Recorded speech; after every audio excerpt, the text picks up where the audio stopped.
Hello. Welcome to my channel Touching Stories. You're about to hear an amazing story about love and unexpected decisions. Enjoy watching.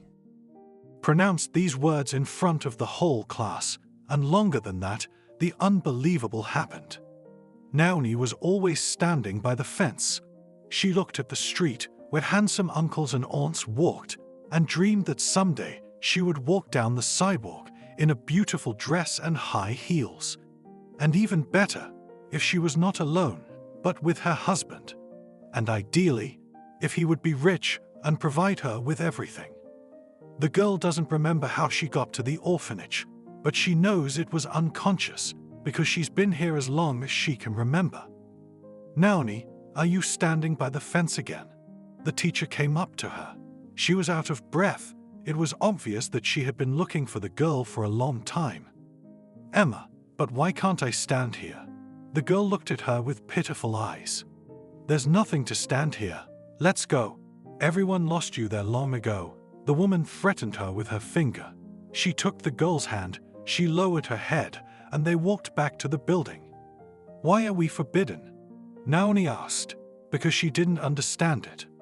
Why? Do you think that if you lived with your parents, you would be allowed everything? No, don't think that. We are here taking care of you, so that nothing can happen to you, Emma started to tell her. And what can happen to us? We are behind the fence. Didn't understand the girl. If you ran to the fence, you would have tripped, fallen over a stone, bumped your head, and then who would be responsible? Me? The teacher told her. Well, you would have blown me, put some green on it, and everything would have gone away. Naomi was only 6 years old, so she reasoned like that. Oh, you little one. Emma tried not to get used to the children, not to start socializing with them as her own or as friends, but sometimes it was impossible to do so. They were all so pitiful beyond words. When Naomi went to school, she realized how cruel the world was. Everyone tried to bite, to sass, to do something bad. The girl often cried, but by the 5th grade she realized that if you don't become the same, then all your life you will cry and smear tears on your cheeks. She could answer now too, and not exactly the way the others wanted her to. Naomi, why did you fight with a girl yesterday? The teacher asked her. Why is she picking on me? She won't call me names, the girl sassed. You knocked out 2 of her teeth, the woman told her. For the rest of her life to remember, Naomi didn't seem to care. But one day she was punished. After that the girl realized something else. You have to do everything quietly, sneakily, then no one will punish you, but you will do everything you want.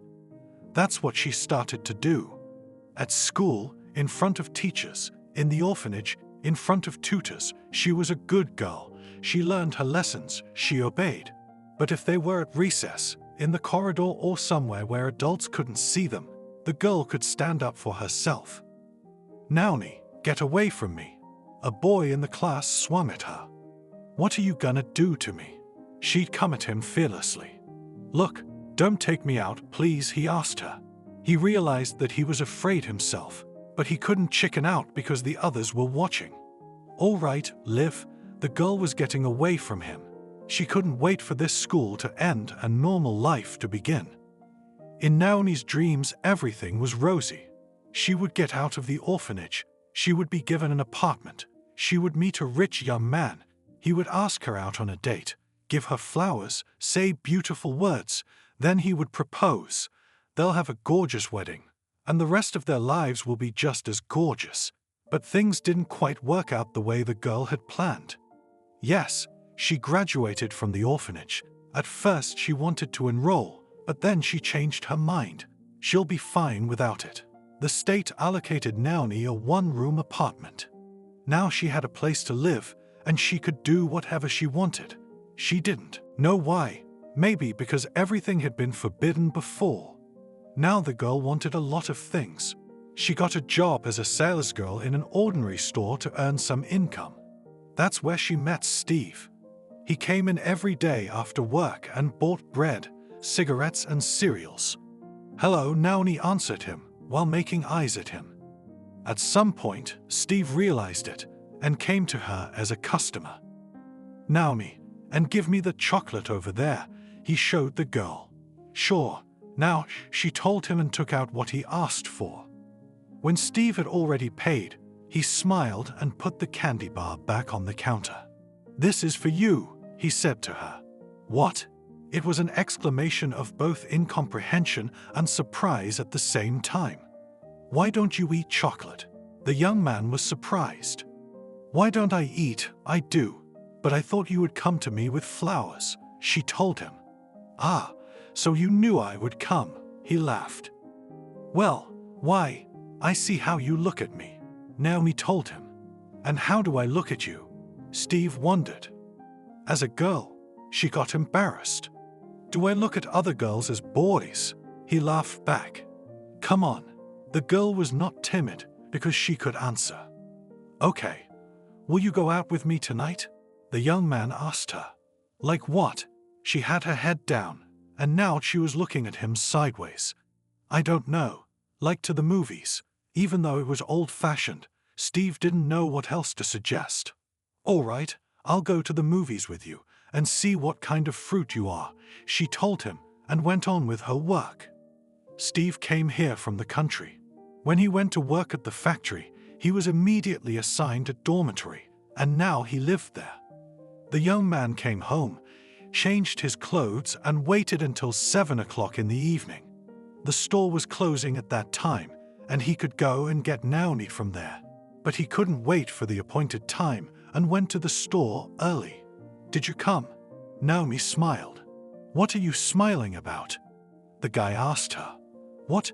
You couldn't make it to 7?" As if she read his mind. "No. What's the big deal?" He didn't understand. "No, nothing. It's just my pleasure," Naomi said. Together, they closed the store and actually went to the movies. The show was only an hour later, so the young man suggested the girl to sit in the park. "Do you want something?" Steve asked her. "Like what?" She said her favorite word. "Ice cream or a drink?" He didn't know what to offer her. "Well, of course you can," she said. Steve quickly went and bought everything and came back to the bench. The time was approaching. It was already necessary to go to the movie theater, so the young people headed there. On the way, both were silent because they could not find a topic for conversation. "What was the movie, do you know?" Naomi turned to the young man. "I don't know, some kind of melodrama," he answered her. "I don't like these snotty movies," she grumbled. "So, what, we're not going?" He stopped. "No, let's go. We had to pass the time, so it didn't matter where to go or what to do." Naomi tried to say something to Steve. During the movie, she kept whispering in his ear, thus interfering with the picture. And when they left the theater, he sighed. "Why are you sighing so heavily?" She didn't understand. That did not go to this movie," he answered her. Not understood, she stared at him. "And what is not understandable? All the movie was in my way to watch." As if with acclaim, he said to her, "Oh, what a movie, calm down." She wrinkled her nose and moved forward on the sidewalk. "Wait," Steve caught up with her. "What? I'm in your way." Naomi was really hurt. Today he walked her home. She didn't even say goodbye, walked into the entryway. At home, the girl berated herself for her pride, that she could never forgive anyone if they did something bad to her. But there was nothing she could do about it now. "Hi." Steve walked into the store the next day as if nothing had happened. "Look, Steve, I'm sorry about yesterday. I really can't control my emotions sometimes," Naomi told him. It's okay. Maybe it's even my fault. I don't need this movie. I'll watch it again later. And anyway, why should I watch it again?" He started to mumble something. "Come visit me tonight," Naomi told him. "Okay," he replied, feeling himself getting anxious, but he didn't understand why. In the evening, the guy came to visit the girl. They sat, talked about something, drank tea. Everything was fine. From that moment, the young people began to meet. Steve went to the store to pick her up. They went to her house, cooked something together, talked. Month after month went by like that. "Naomi, marry me." 6 months later, Steve said to her. "And I will." She made big eyes and looked at him. Then they both laughed. "What did I say that was so funny?" The young man didn't understand why they were both laughing. "No, nothing. You just asked as if I would disagree," she answered him. "I feel really good with you." Steve hugged her. For some reason, neither of them thought that there were no words of love in their pairing. They just felt good with each other. But at that moment, neither she nor he cared. They liked to be around each other. They kind of supported each other. "Why don't we celebrate the wedding in the village?" Steve suggested it. "Ugh, I do not want in the village. Who will see me there?" grumbled the girl. "And here who will see you? But there is no need to rent any restaurant, no canteen. We'll set the tables right on the street, invite all the neighbors. You know how much fun it'll be," he told her. "What street?" She was surprised. "Do you mind?" He didn't understand her questions. "It's March. What kind of street is there?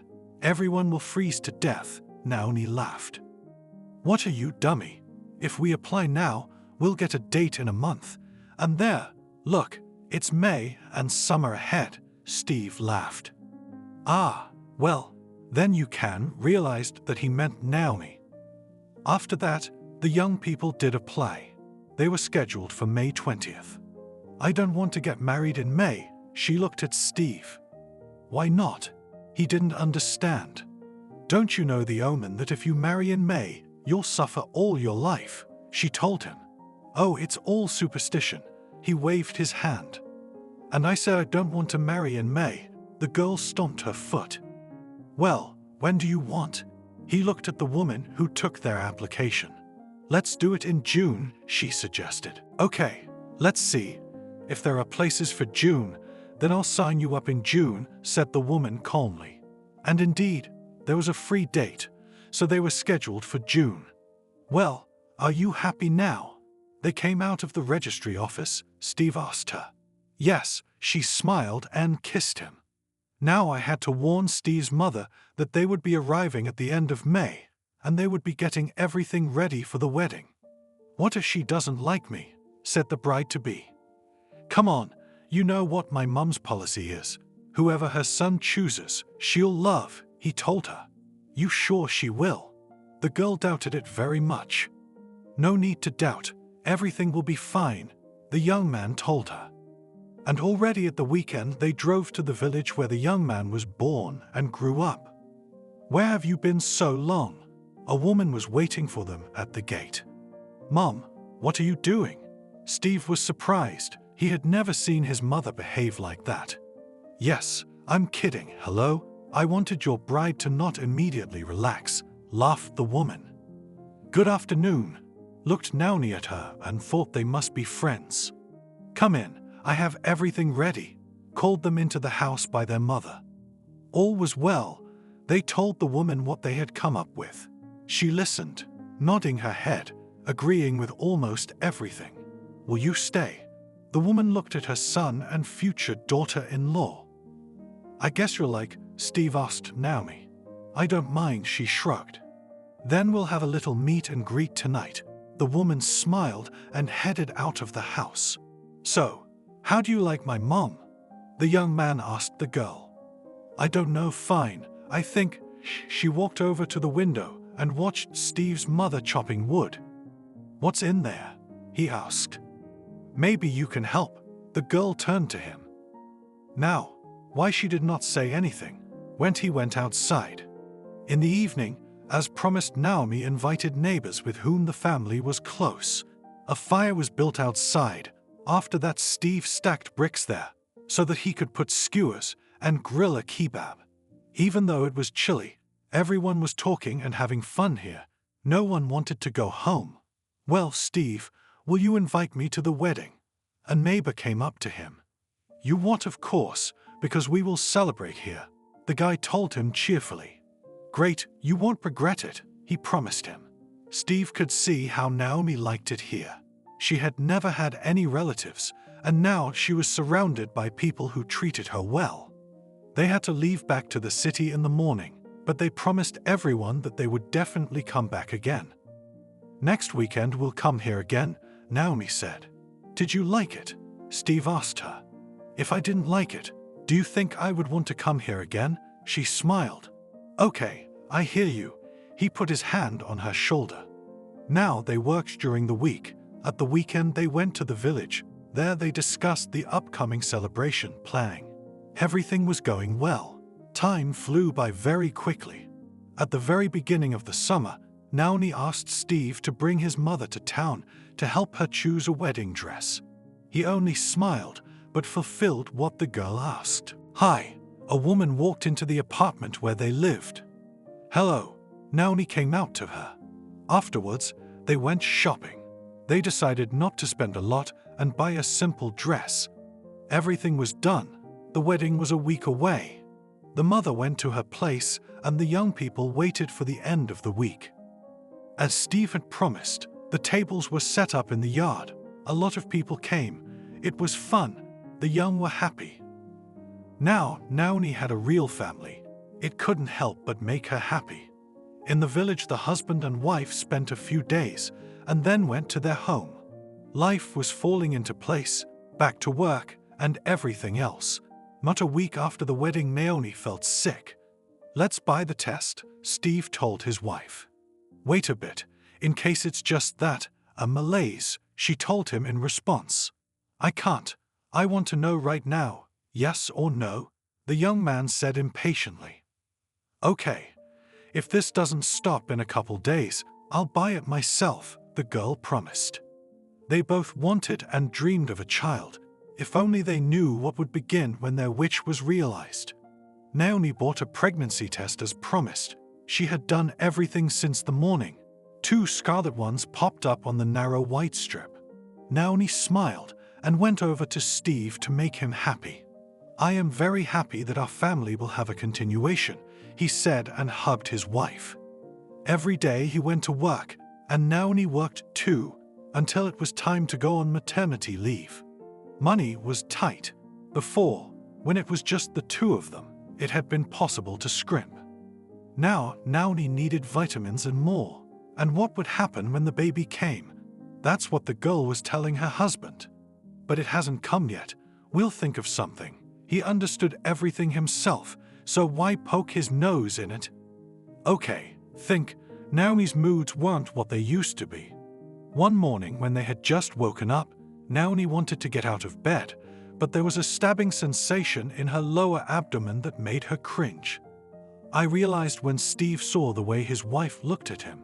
He called an ambulance, which came quickly, and took the girl to the hospital. After that, Naomi was in pain in the hospital for a few more hours. It was so painful that she will never forget that feeling. And finally, their baby girl, Kyra, was born. Steve arrived. He looked through the window at the baby and couldn't believe it was his little blood child. He just cried and thanked Naomi. And a few days later, they were discharged. "Sit with her, I'm tired," my wife said, and she went and lay down on the sofa. "And I just got home from work." He looked at her incomprehensibly. "So, what? It's your baby too?" Naomi closed her eyes. "Okay."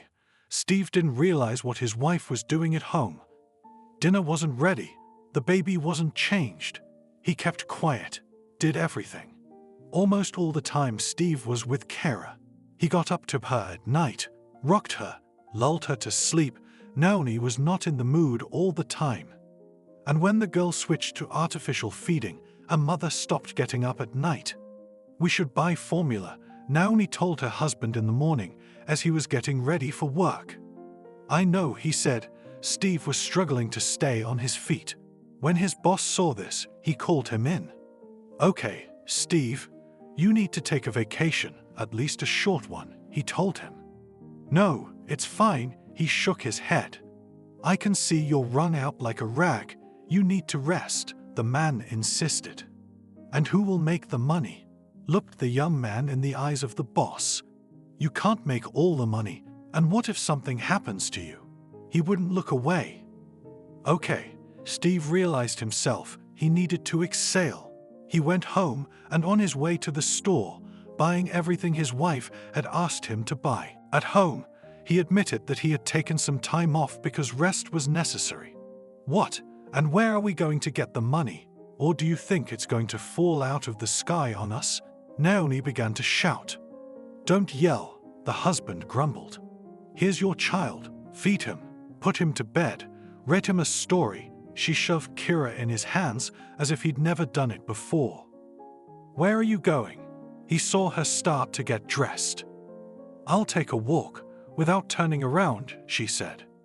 Good, Steve didn't argue, because he didn't want to argue, which was all Naomi had been doing lately. The girl realized that motherhood was not for her, and that she would not have any more children.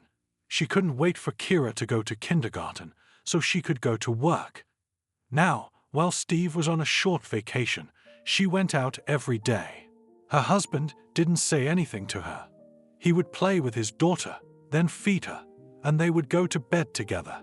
He didn't understand what the big deal was. When it was time to go to kindergarten, Steve would get ready in the morning, get Kira started first, and then go to work. Naomi waited. She went to work.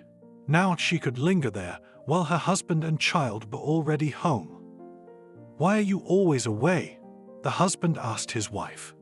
Give me some freedom, she asked him. I've already given you everything, he told her. Yeah, thank you, the wife said with a kind of sarcasm and went to the kitchen. Steve was working. He was taking part-time jobs now to make a little more money.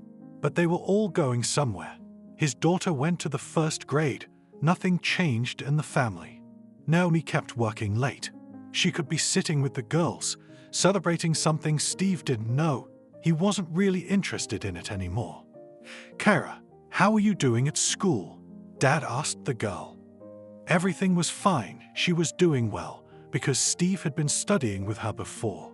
You could tell the girl was even a little uninterested, because she knew a lot of things. Steve knew his daughter was shy of her peers. She had clothes, but not many. Everything was clean, but a little worn. Kara could walk around in the same thing for months at a time.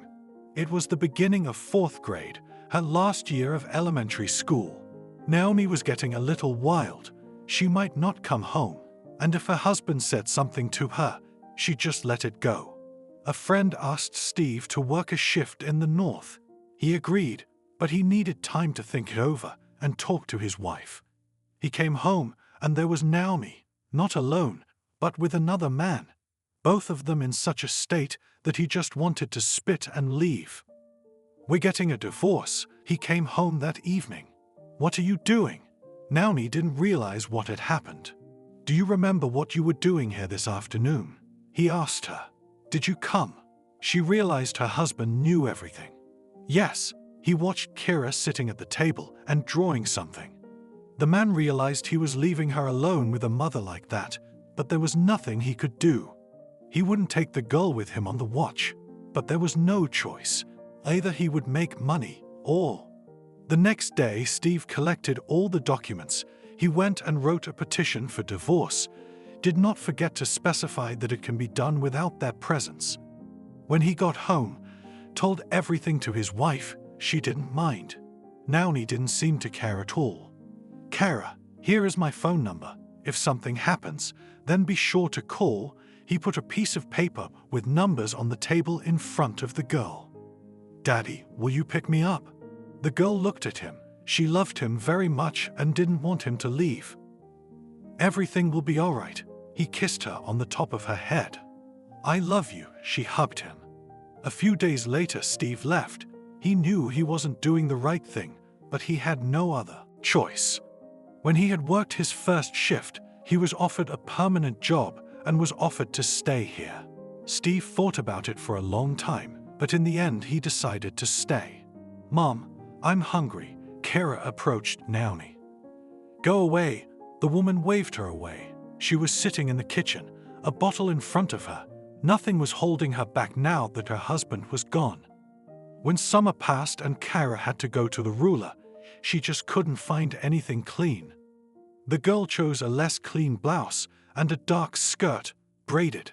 As she stood at the lineup, she saw that many students from her class just stepped away from her. "Kyra, what's wrong?" A friend they'd been friends with for a long time came up to her. "Nothing." She couldn't tell anyone what was going on with her. "Why are you like that?" She kept up with her. That's it. The girl didn't want to talk to anyone. They came to class. Their class teacher was a young girl who had recently graduated from the institute. They got to know each other, and she let them go home. Kira wanted to study, and she was good at it, but not everyone supported it. The girl would come home, her mother would come home from work. Now there were other people coming home with her, mostly men. Kira would open the refrigerator, but there was nothing there. She would take bread, and sometimes she would eat nothing at all besides that. The girl tried to do laundry, but she wasn't very good at it. There used to be a washing machine in the house, but now it was gone. That day she came to school. By this time no one was talking to Kira, and she didn't want to talk to anyone. They came to the lesson, which was just being taught by the class teacher. "So, who learned the poem?" She looked in the magazine. There was silence in the class. Everyone was afraid that he would be asked. The teacher looked up and saw that Kyra had raised her hand. "All right, go to the blackboard," the girl grumbled. Kyra walked out. The class teacher looked her over from head to toe, surprised. "Why do you stink like a bum? Do you live in a dumpster?" she asked in front of the whole class, instead of leaving after class and talking. Kyra stood there. She looked at her classmates. They were laughing. She was so ashamed and offended that she just couldn't stand it. She cried, went to her desk, took her bag and ran out of the classroom. Kyra didn't know where to run, so she headed towards home. She opened the doors. A sour smell immediately hit her nose. She ignored it, ran into the bathroom, turned on the water, climbed in, and began to pelt her body. It was very unpleasant that her teacher had said that to her right in front of everyone. "What are you doing locked up in there?" Naomi was banging on her. "Mom, go away." The girl didn't want the woman to know anything. When all was quiet, Kyra came out of the bathroom. She saw her mother's cell phone lying on the nightstand in the hallway. The girl picked it up, dialed her father's number, but as usual, there were no funds on the balance. "Why?" She stared at the phone. At that moment, Kyra got the idea to look for another device in the pocket of one of the guests. She reached into one of the jackets and there was a phone. Now, as she entered the numbers, it buzzed. "Daddy, hi," she heard a familiar voice. "Kyra?" The man was surprised. "Yes, take me away from here," cried and screamed the girl. "Tell me, what happened?" He was interested.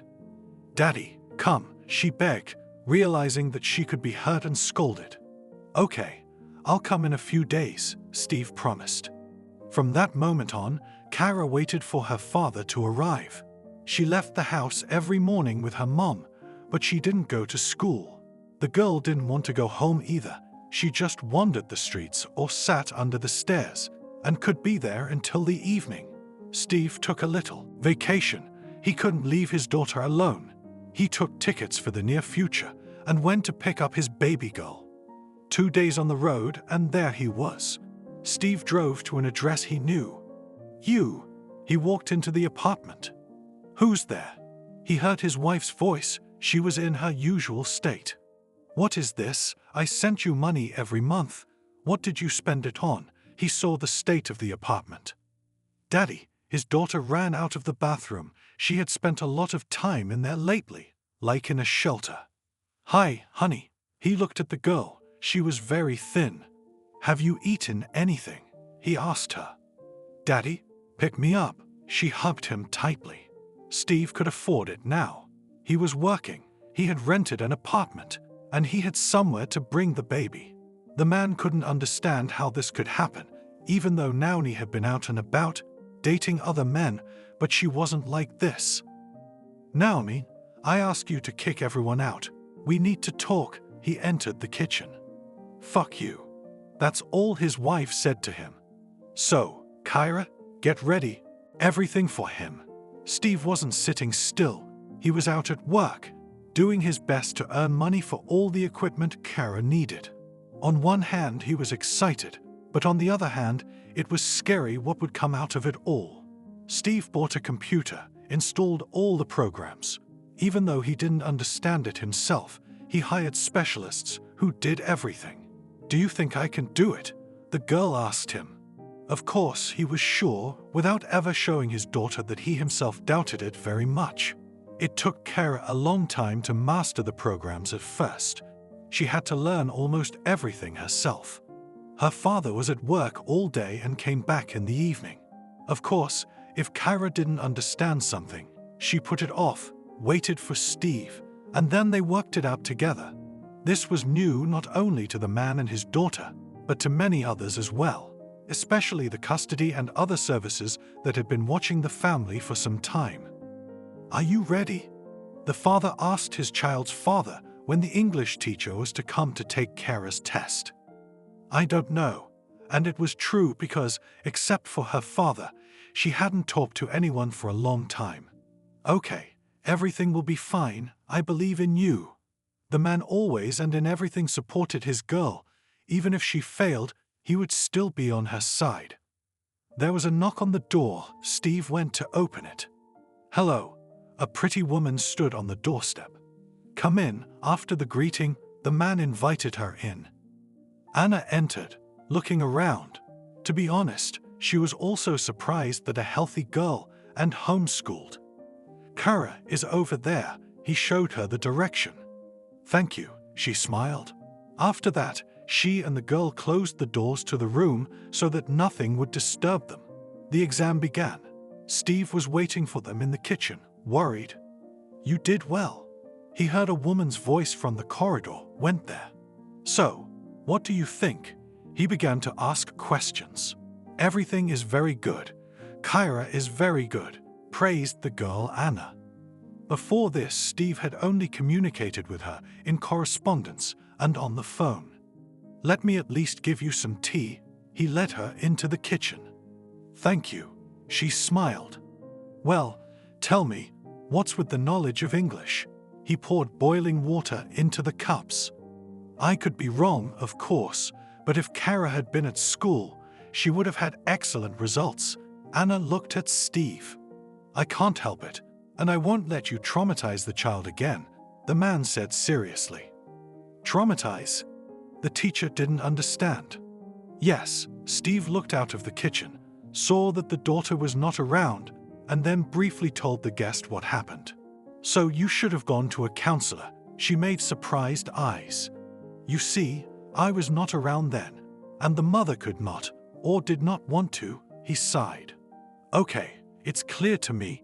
Can I come to you sometimes and study with the girl?" She stood up, without taking a sip of tea. "If Kara agrees and it's not too much trouble for you, then I won't prevent it in any way." Steve went into the room to get his daughter.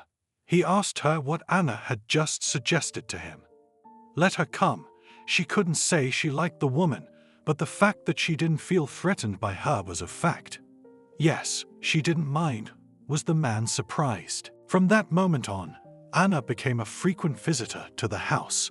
She chatted with the girl, and in the evening, she and Steve drank tea and discussed what changes there were in her studies. "She's very clever," Anna said. I know that, when he thought about it, he was ashamed and hurt. Steve felt guilty that this had happened to the girl, but there was no going back now, so he had to be supportive and helpful. "Well, I see that you are a very good father, and you will do everything to make your daughter's future," smiled Anna. "Are you coming tomorrow?" Steve asked her. "Do I have to?" "I wasn't going to." Her cheeks turned a little red. "It would be a pleasure." Steve had long ago realized that he liked her and wouldn't mind starting a courtship. "Just make sure you talk to Kara before you do. If she's against it, then definitely nothing will happen then. He'll wait. His daughter's feelings are more important." "Well, if I have free time, I'll definitely come." She looked at the clock, stood up, and headed for the exit. "I'll talk to my daughter." He spoke in a low voice so that for now Kara wouldn't hear. Of course, Anna understood everything. She left, Steve closed the door and went to Kira. Do you like her? Without turning to her father, she asked her daughter. What makes you think that? At first, he wanted to pretend that he didn't understand anything at all. Dad, the girl turned to him. Okay, well, sorry, I'm not Iron. He spread his hands and sat down next to Kira. If you're worried I'll mind, I don't. She walked over to him. Thank you. Her father nodded his head. Just don't let her pick on me. She'll never be a mother to me. Kira wasn't looking at her dad now. Of course, Steve shook his head. At this point he remembered about Naomi. Could you do that to your child? It had been so long, and she still hadn't called once. The next day was business as usual. In the morning Steve went to work. Kira stayed home. She woke up and immediately sat down at the computer, reading, doing, writing. Dad came home in the evening. He was carrying big bags. What did you buy there? His daughter came out to him. If Anna comes today, we'll make a feast. He put a cake on the table, different kinds of tea, as well as other products. And if she doesn't come? Kara looked into his eyes. Then the party will be just you and me. Steve looked at his daughter again. He wanted her to forget that period of her life, when something happened to her that made her a recluse and a sociopath. And for that to happen, he needed to show her that it wasn't that bad. After 7:00 p.m., the man didn't count on anything. He put the kettle on. There was a baked potato and chicken in the oven. On the table, Steve put a cake, called Kira. Wow, where do you know how to do all this? Surprised daughter when she came. Life taught me, he said sadly. They just sat down at the table, as in the door knocked. Father and daughter looked at each other. He smiled. I'll get it. Steve got up from the table. Kara didn't want anyone to intrude on their little world. She knew that her father wasn't doing well on his own. That's why she agreed to take this woman in. Kara, it's Anna, the girl heard from the hallway. Good, she replied. The teacher walked over, sat down at her desk. Her cheeks were red. You could see she was uncomfortable. Wow, just like Kira was surprised by the guest. Enough already, one or the other. It's just potatoes and chicken. Steve began to arrange the food on plates. The conversation didn't go well at first.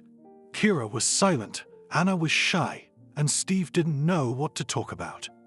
Kira, tell me, are you comfortable studying like this? Anna began. Perhaps, she thought, this topic is interesting to everyone. Yes, the girl looked at the woman frightened, as if she was going to force her to do something. If we meet more often, will you let me help you? Anna said calmly. I don't know, Kara shrugged, and it was true. Okay, we'll talk about it later. Anna didn't want their communication to start with consternation and misunderstanding. Okay, enough talk about all this, let's eat cake. Steve distracted everyone from the serious conversation. After the cake was eaten and the tea was drunk, Kira got up and went to her room. Thanks for coming, Steve turned to Anna. It took me a long time to decide, but then I decided to give it a try. She blushed again. If it's true, I propose to make it a tradition. Steve laughed. What?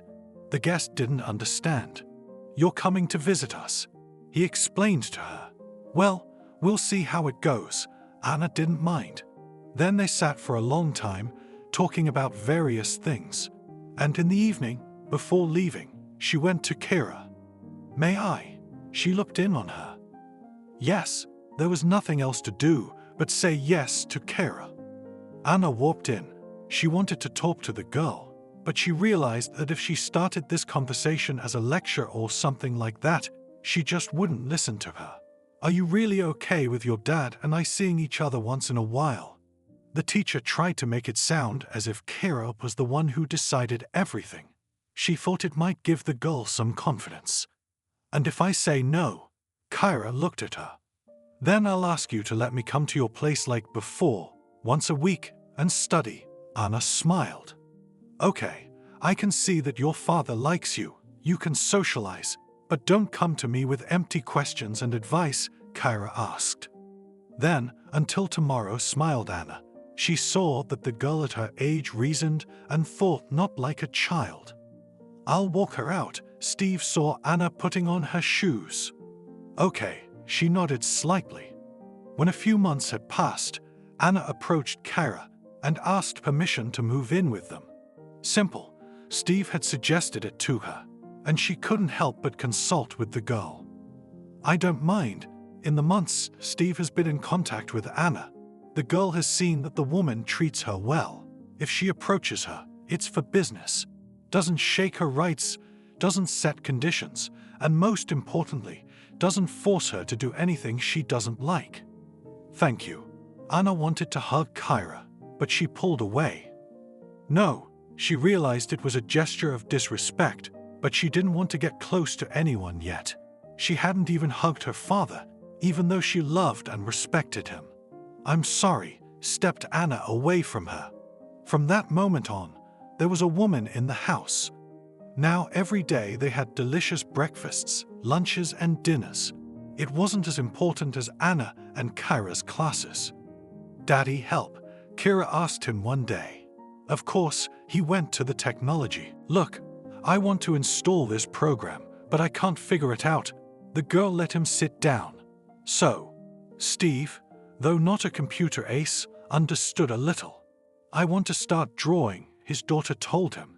Now she was finishing 8th grade. The thought came into her head that she could try to earn money. How to start? Did not understand the father. He looked at the shelf, where there were stacks of albums and just drawings on paper. Graphically, Kyra explained to him. I see, father, as if he didn't even hear her. He was installing the program. Then he tried something, as if it worked, but it still had to be checked.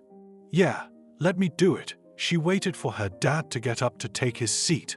Kyra sat down, took the fly, started doing something. Her dad left the room at that point to get out of her way. He and Anna were going out tonight. But while she was away, Steve decided to read about modern technology and digital art. I'm home. Anna came in the evening. Steve was ready by now. I need your help. He called her into the room for a moment. Today, while he was sorting through everything his daughter had asked him to do, he realized there was a lot of stuff in English. I see. We'll take a walk now. Come back, and I'll help. She kissed her lover. They warned Kyra that they were leaving for a few hours. Then they went. The girl today all day sat uninterrupted at the computer. She did not even pay attention when the adults told her something. Why did you decide to do this? Anna asked Steve. What, studying? He guessed. Yes, she nodded. Kyra asked today. He told her. And that's a great idea. Anna didn't finish. Go on, he waited. Now almost everything is done on technique. Yes, the classics are still there, but digital painting is also in demand. If you do it, you can even start making money. Anna shared her thoughts. Wow, he shook his head. If Kyra needs help, I'll help her too, the woman promised. They took a walk, returned home, Kyra still sitting at her computer. Anna walked into her, sitting down next to her. Steve told me everything. I approve of what you want to do, she told the girl. Thank you, but I can't do anything. She showed Anna some incomprehensible drawings. Nothing. Now I will help your father to understand, and then he will show and tell you everything, she promised. Thank you. Every day Kyra accepted Anna better and better. Have you prepared?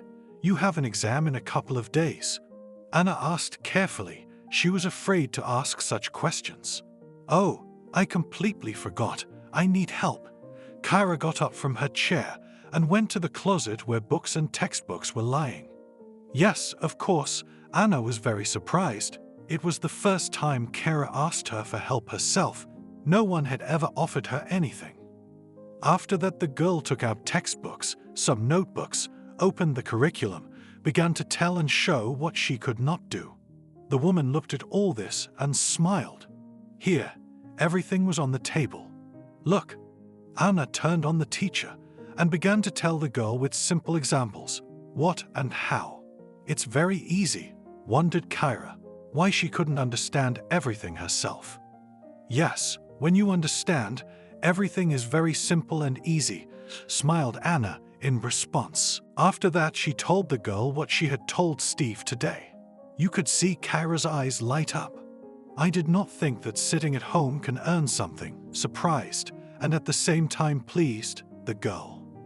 "Believe me, if a person is purposeful and wants something, he will definitely succeed," said Anna. When she left the girl's room, Steve was waiting for her in the room. "What were you doing there so long?" he asked at once. "Nothing, looking, taking it apart." Anna shrugged. She sat down next to him. "Did you get it?" He smiled and showed Anna what he was reading at that moment. "I think so." She began to read. "What do you think?"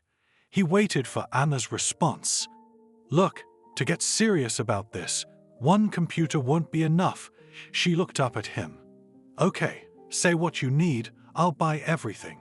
He was ready right now to take a sheet of paper and start writing. "No, I'll get a handle on the subject within a few days, and then I'll tell you everything." She laughed that Steve was so fast. No one was doing anything anymore today. Kira continued to study. After Anna explained everything to her on her fingers, she passed the exam with a perfect score. The girl began to socialize with her more closely. Steve bought some modern equipment, adjusted it. Now Kira was better at drawing. At first, the girl was interested in some animated characters. She was very good at it. Kyra decided to show others her creativity. "And let's buy a dog, then I'll just walk with it and breathe fresh air myself," said the girl. "That's a great idea." Anna looked at Steve. "Okay, then we'll go look for a dog right away," Steve agreed. Kyra agreed to that. She looked on the classified site to see who was selling the dog and where, told her dad, and they drove off. When they got home a couple hours later, Kyra had a best friend for the first time in her life. "Have you thought of a name?" Anna finished packing her bags. "Yes, Rocky," nodded the girl. "Great," smiled the one who now lived with them and became another close person for the girl. The next day, Steve and Anna left for 10 days. Kira wasn't left alone, and when she realized she had to go outside with the dog, she was scared. She was afraid to go out there without her parents. The girl went down to the first floor. "Let Rocky go," he barked loudly. And when he had done all his business, Kyra called him back home. She realized that she herself had offered to buy a dog, but now it was becoming a big problem for her. It was comfortable at home. Kyra continued with her activities. Drawings were being bought well. Many people were just leaving good comments, which couldn't have been more gratifying. "Why don't I write something back?" the girl asked herself. She opened the comments and began to reply to those who admired her work.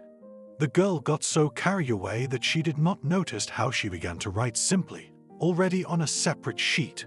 It turned out to be like a post-history, how it all started. "Hello," she saw the private message. "Good evening," she replied. The avatar had some kind of animal on it, so the girl didn't realize who was writing to her. "I liked your writing so much," the person wrote. "Thank you." Kyra smiled. She was very pleased. "Maybe you could try writing something else," was the next message. "I don't know." She realized that no one could see her, but she shrugged anyway. They talked some more. In the middle of talking, they met. The young guy's name was Sam. He was in high school, and he was always on the internet. And that evening, Kyra wrote her first paper. Of course, she didn't post it anywhere. She only showed it to Sam. "You have talent. Don't bury it," Sam advised her. "Oh, you say that too." She was embarrassed, even though they were on opposite sides of the monitors. Kyra herself doesn't know if Sam inspired her to do it, or if she wanted to do it herself, but the girl started not only drawing, but also writing. It was mostly fiction. Now it turned out that first the girl would make a drawing, and then she would come up with a text for it. She continued to communicate with the guy. It was pleasant for her. But when he asked where she lived and suggested we meet, she was scared of it. You know, let's do it some other time, she texted then. Okay, I won't rush you, he replied. Kara took Rocky outside. She was still afraid to go out. Then she figured out a way to make sure no one was in the yard. Kara started going out, either very early and then very late. She continued to write. She enjoyed it. You could even say it sucked her in. When her father and Anna came back, she called her dad into the room. What are you two whispering about? A woman came in. Look, Steve looked admiringly at the sheets he had in his hands. What are these? Anna saw that they were Kara's drawings, but what it said, she didn't understand. Read. When Kara saw the woman start to read, she felt a little uneasy. Anna started reading, stepped back, and sat down in a chair. She didn't just run through the letters, she read to get the gist of it. Kara, Anna exclaimed afterward. Bad. She stared and waited for a grade. Come on, unusual, but the woman stopped talking. What was interesting to the girl? It's beautiful. Could not find other words, Anna. After that she left the room where she was. She did not return for a long time. Steve and Kara were sitting. She was telling how she met Sam. And you know how I went out with Rocky? She told him what she had come up with. I didn't think of that for some reason. He shook his head. It's okay. It's fine. The girl smiled. At that moment, Anna entered the room. Her eyes were glowing with happiness. What's wrong with you? Steve stood up and walked over to her. Kara, I made a deal. They are ready to buy what you write from you, she said excitedly. What? Who's buying? The girl didn't understand.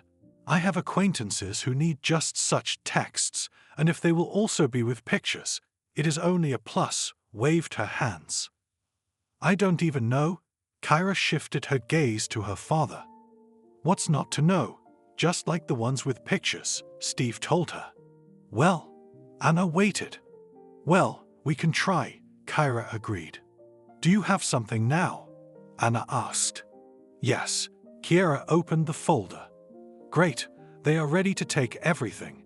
Anna was happy, as if she was selling something of her own. Kyra sent all her art to the address they gave her. They promised to pay for it if she liked it. But the girl was in no hurry. It was important to her what the strangers had to say. She was a little afraid, because if they said it was bad, there's no telling what would happen. Are you worried? Her father came into her room. What's there to worry about if I can't have any influence now? She answered him. When her father left the room, Kyra decided to text Sam. Hi, she sent, and waited for a while. Sorry, I was in the bathroom, he replied when he came back. Listen, I got everything I've been writing and drawing today. She realized she was bragging, but she couldn't help but share. I congratulate you. He put a congratulatory smiley at the end. Thank you. She sent an emoticon blushing with embarrassment. Of course, the money promised was small, but still, it's already mine. She wrote some more. They chatted for a long time, and then Kyra sat down again to make something up. Her father saw that her daughter was very enthusiastic about it. He watched her and was happy. Another school year had come. It was the last one, because the girl firmly decided that she no longer wanted to get knowledge. Anna helped her with everything. She and Steve applied to the registry office. Kara was happy for them. The only thing she asked was that they either just get married, then she would go with them, or celebrate somewhere without her. Okay, daughter, we're used to it, Steve laughed. I love you. The girl was smiling a lot lately. It couldn't help but please her parents. When it was necessary to prepare for exams, Anna was always there. She helped in everything, prompted. If the first time her work was bought for very little money, then now she received a decent amount. Now she had more than one customer. Everyone liked the girl's work. Kara, you're doing so well. Maybe you'll write a book. Her father came to her one day. No way. I still have little experience and knowledge, She waved him away. Why, when I'm going to read, I read, he told her. Well, you don't compare yourself to everyone else, his daughter told him. In the evening, she texted Sam about it. She found it funny that she was already signed up to be a writer. School was behind her. She had passed all the exams. She had to go for her certificate. Anna accompanied her. For this, Kyra was very grateful to her. Now nothing distracted the girl from her work. She spent almost all her time at the computer. It was the same as before, but now she was also earning money. Kyra, hi, Sam texted her one day. Hello, she liked talking to him. How are you? He asked and waited for her to answer him. I'm fine, why do you ask? She was curious. I don't know, I want to meet you so much, I can't even tell you how, Sam wrote. I don't know, but I can't say yes yet, she denied him again. Too bad, there's a sad smiley face at the end. I'm sorry, but it's like this, she couldn't open up to him because she was afraid he'd think she was crazy. Did something happen to you? It's like he heard her thoughts. I can't tell you yet. She didn't write anything else. Would you like me to tell you about me? The young man asked. Yes, she never asked him because she thought that if he wanted to, he would tell her himself. I was born in a normal family. There was a mom and dad. He began to write, and it turned out that he wrote his story for almost 2 pages. When little Sam went to school, he was very excited about it. Mom and dad next to him, and a first grader with a huge bouquet of flowers. Then he started studying, and he was good at it. Hey, Malak, the girls teased him because he was very small. You're so small, he almost cried. After that, he'd go home. It was very hurtful, but he couldn't complain to anyone because they would just make fun of him. All through elementary school, the kid never grew up. He stood at the end of the row in gym class, always the last one. When he had to do something, he couldn't because he wasn't strong enough or couldn't reach. Sam, get the apple. The girls laughed at him at the 5th grade line. He'd come home. Mommy, tell me why I'm so small, he asked the woman. Well, what can I do? It happens. She told him not to pay attention to these taunts. And when he was alone after that, he cried. And when he was in the 7th grade, he fell in love. He saw a girl, and he liked her right away. Sam couldn't think of anything else but her. He started writing poems, started a small notebook where he drew hearts, addressed to her and wrote. What have you got there? The girls would ask him, wanting to tease him. Nothing, he hid everything from them. But one day, when he was in the cafeteria, they took out of his backpack that very notebook and began to recite poems aloud. The whole class laughed, holding their bellies. Why are you doing that? Then the girl who was the subject of all that poetry asked. When Sam returned to class, everyone told him he was a poet from God. He realized someone had been going through his backpack. When he got home, he went up to his mom. I'm never going to that school again, he said. What are you doing? The woman looked at him. Nothing. He lowered his head and went to the other room. But the parents didn't understand how this could be. They did not even listen to their son, sent him to the next day to the educational institution, and that was it. And on the weekend, the same girl came to seek him. Hi, don't pay attention to them. Let's go to the disco together today, she said to the guy. He was going all day, and in the evening, when he was waiting for her near the building of the House of Culture, he thought that he had not bought flowers for nothing. He could have asked his mom for money, she would have given it to him. Christina came then. She was 2 heads taller than the guy. She came over, smiled. Hi, he said quietly. Did you really think she'd go with you? At that moment the girls, Christina's friends, started coming out of the bushes. What? He looked at her. Ha ha ha, she laughed. How could you think I would look at you? He then cried right there in front of everyone. Since then, I couldn't wait for the whole learning process to be over, so I could get out of there and never come back and see them all again. He finished and wrote to Kira about it. Wow, Kyra realized that her friend had opened up to her, even though it was not such a fun story and even shameful in some places, especially for Sam. "I've been at home ever since. I've been studying remotely, and now I'm helping people," he said. Kyra smiled. She realized that their stories were very similar, and how could she have met him on the internet? "Okay, I'll tell you," she answered him and started to tell her story. "You see, what a good father you have. Supported you at this moment," said the guy, when he read all that Kyra wrote. "Yes, and I am very grateful to him for it." She put a crying emoticon at the end. "Don't be sad.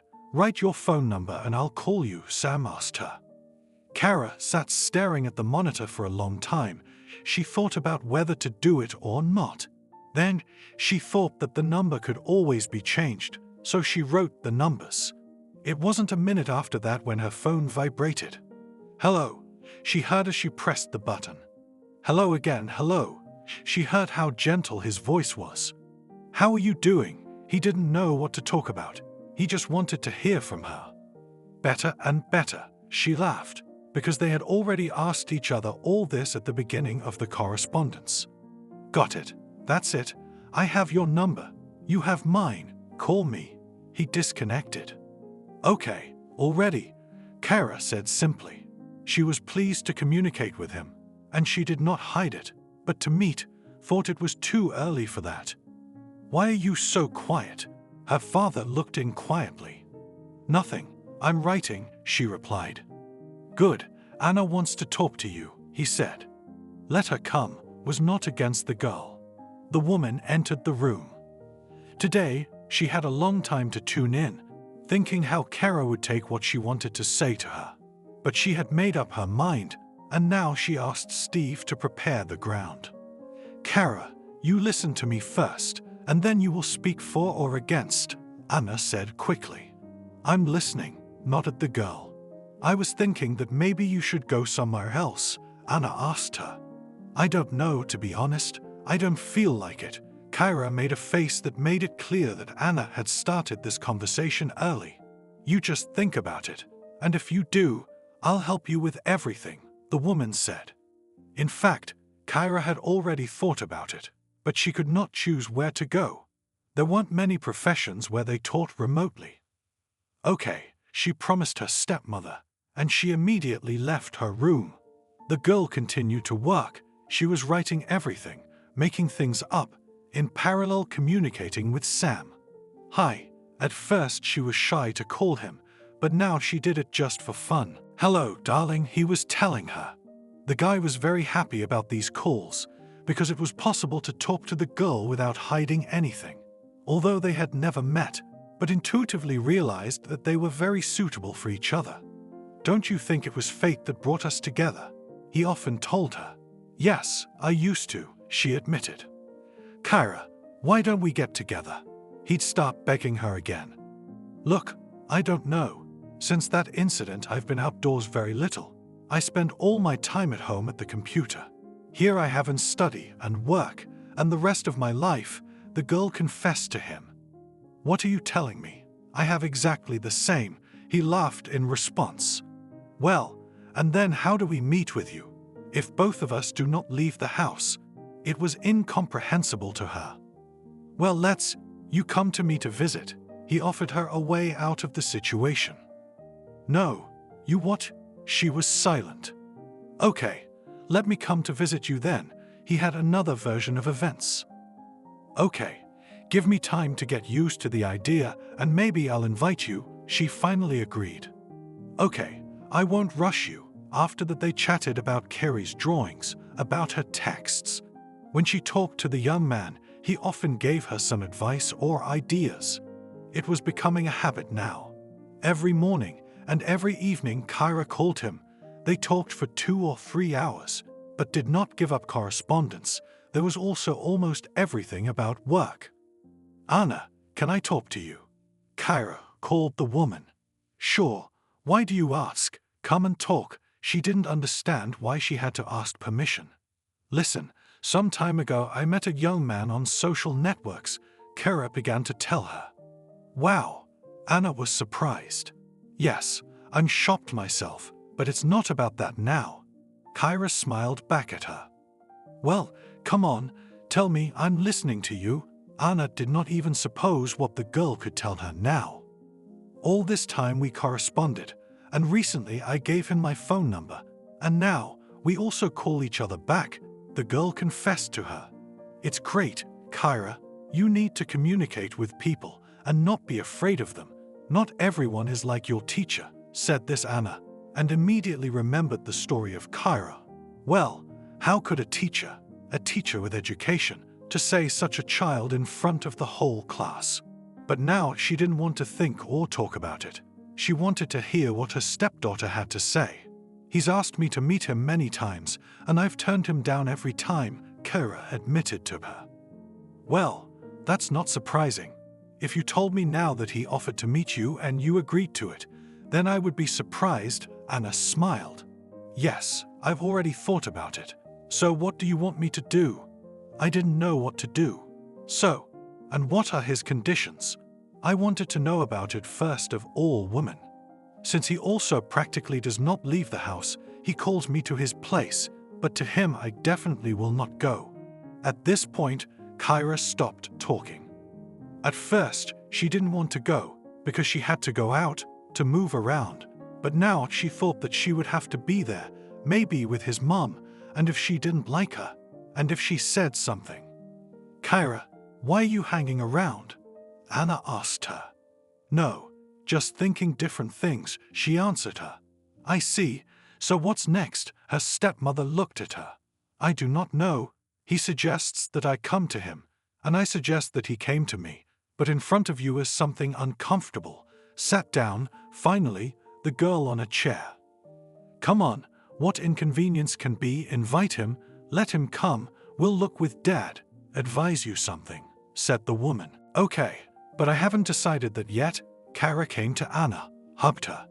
Everything will be fine, I know it, her stepmother told her. They chatted some more. Steve came home from work, but Kyra asked Anna not to tell him anything yet. When 2 weeks had passed, Anna wrote Sam that she'd agreed to meet him and that he could come visit her, and at the end she gave his address. Had I waited for this? He wrote her back. That's it, Sam. Don't embarrass me. I've made it through a lot of choices, she answered him. Now it was necessary to tell her father everything, and Kyra went again to ask Anna for help. She naturally agreed. She first told Steve everything herself, and then they came into Kyra's room together. I told him everything. Anna went in first.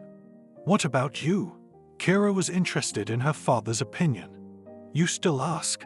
Yes, I am very happy for you. I am only for you to be happy, and now, if the guy comes, no matter what he is, but if he treats you well, I will accept anyone, answered her parent. Kyra was glad that she had gotten such a father. He never abandoned her in a difficult moment, always supported her, even when, perhaps, it was not necessary to do so, he still did so as not to traumatize the psyche of his daughter. The girl was waiting for Sam and was actually very worried. After his stories about how he had been teased at school, what he was like there, she thought she was going to have a short young man coming to see her. What he was like in appearance, she could only imagine that too. And since she had a very well-developed imagination, she imagined something incomprehensible.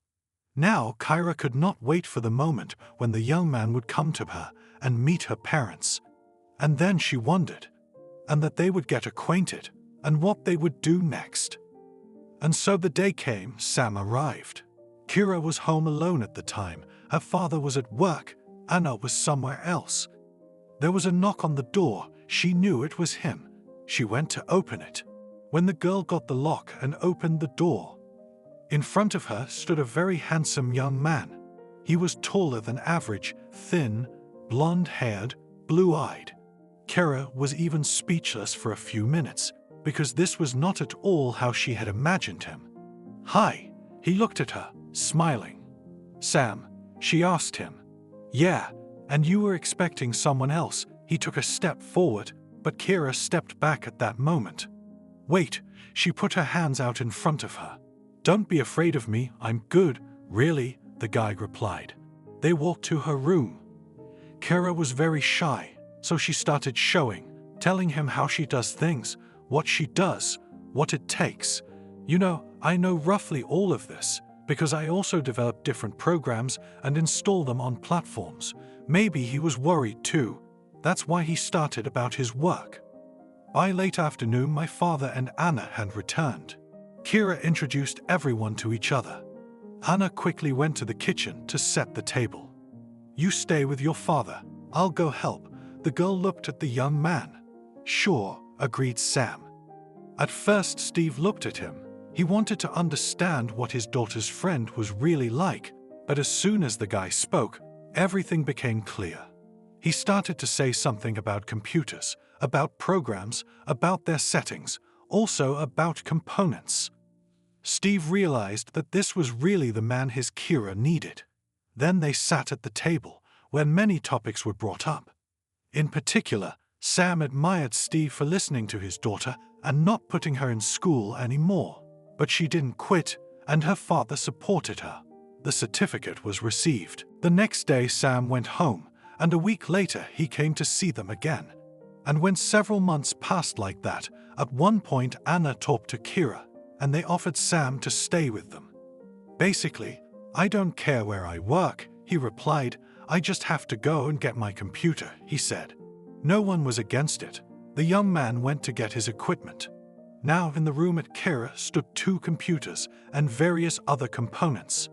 The young people had no idea that when they met and started working together, it would be very easy. It was as if they complemented each other. If Kara couldn't write something, Sam would prompt her. If Sam couldn't do something, Kara would come to his aid. And when the girl turned 18, Sam told Steve he wanted to have a party. "So are we going to do it at home or go to a restaurant?" "Steve, if no one is talking about a restaurant, let's not make young people nervous. Let's have a party at home, sit quietly in a family circle," she asked him. And so it was agreed. By evening, Sam's mother arrived, and during the feast, the guy proposed to Kira.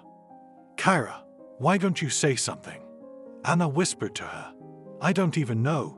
The girl had tears in her eyes. "What is there not to know? Look how well you're doing. You just have the perfect tandem where you come to each other's rescue," Steve told her. "Yes, it's true what they say, that happiness will find you even on the stove," said the mother of the future groom. "So what's it gonna be?" Sam was waiting for an answer. "Okay, I agree." The girl blushed from head to toe. Now Steve was ready to die, but to make for his daughter such a wedding, which she would never forget. Does it have to be crowded?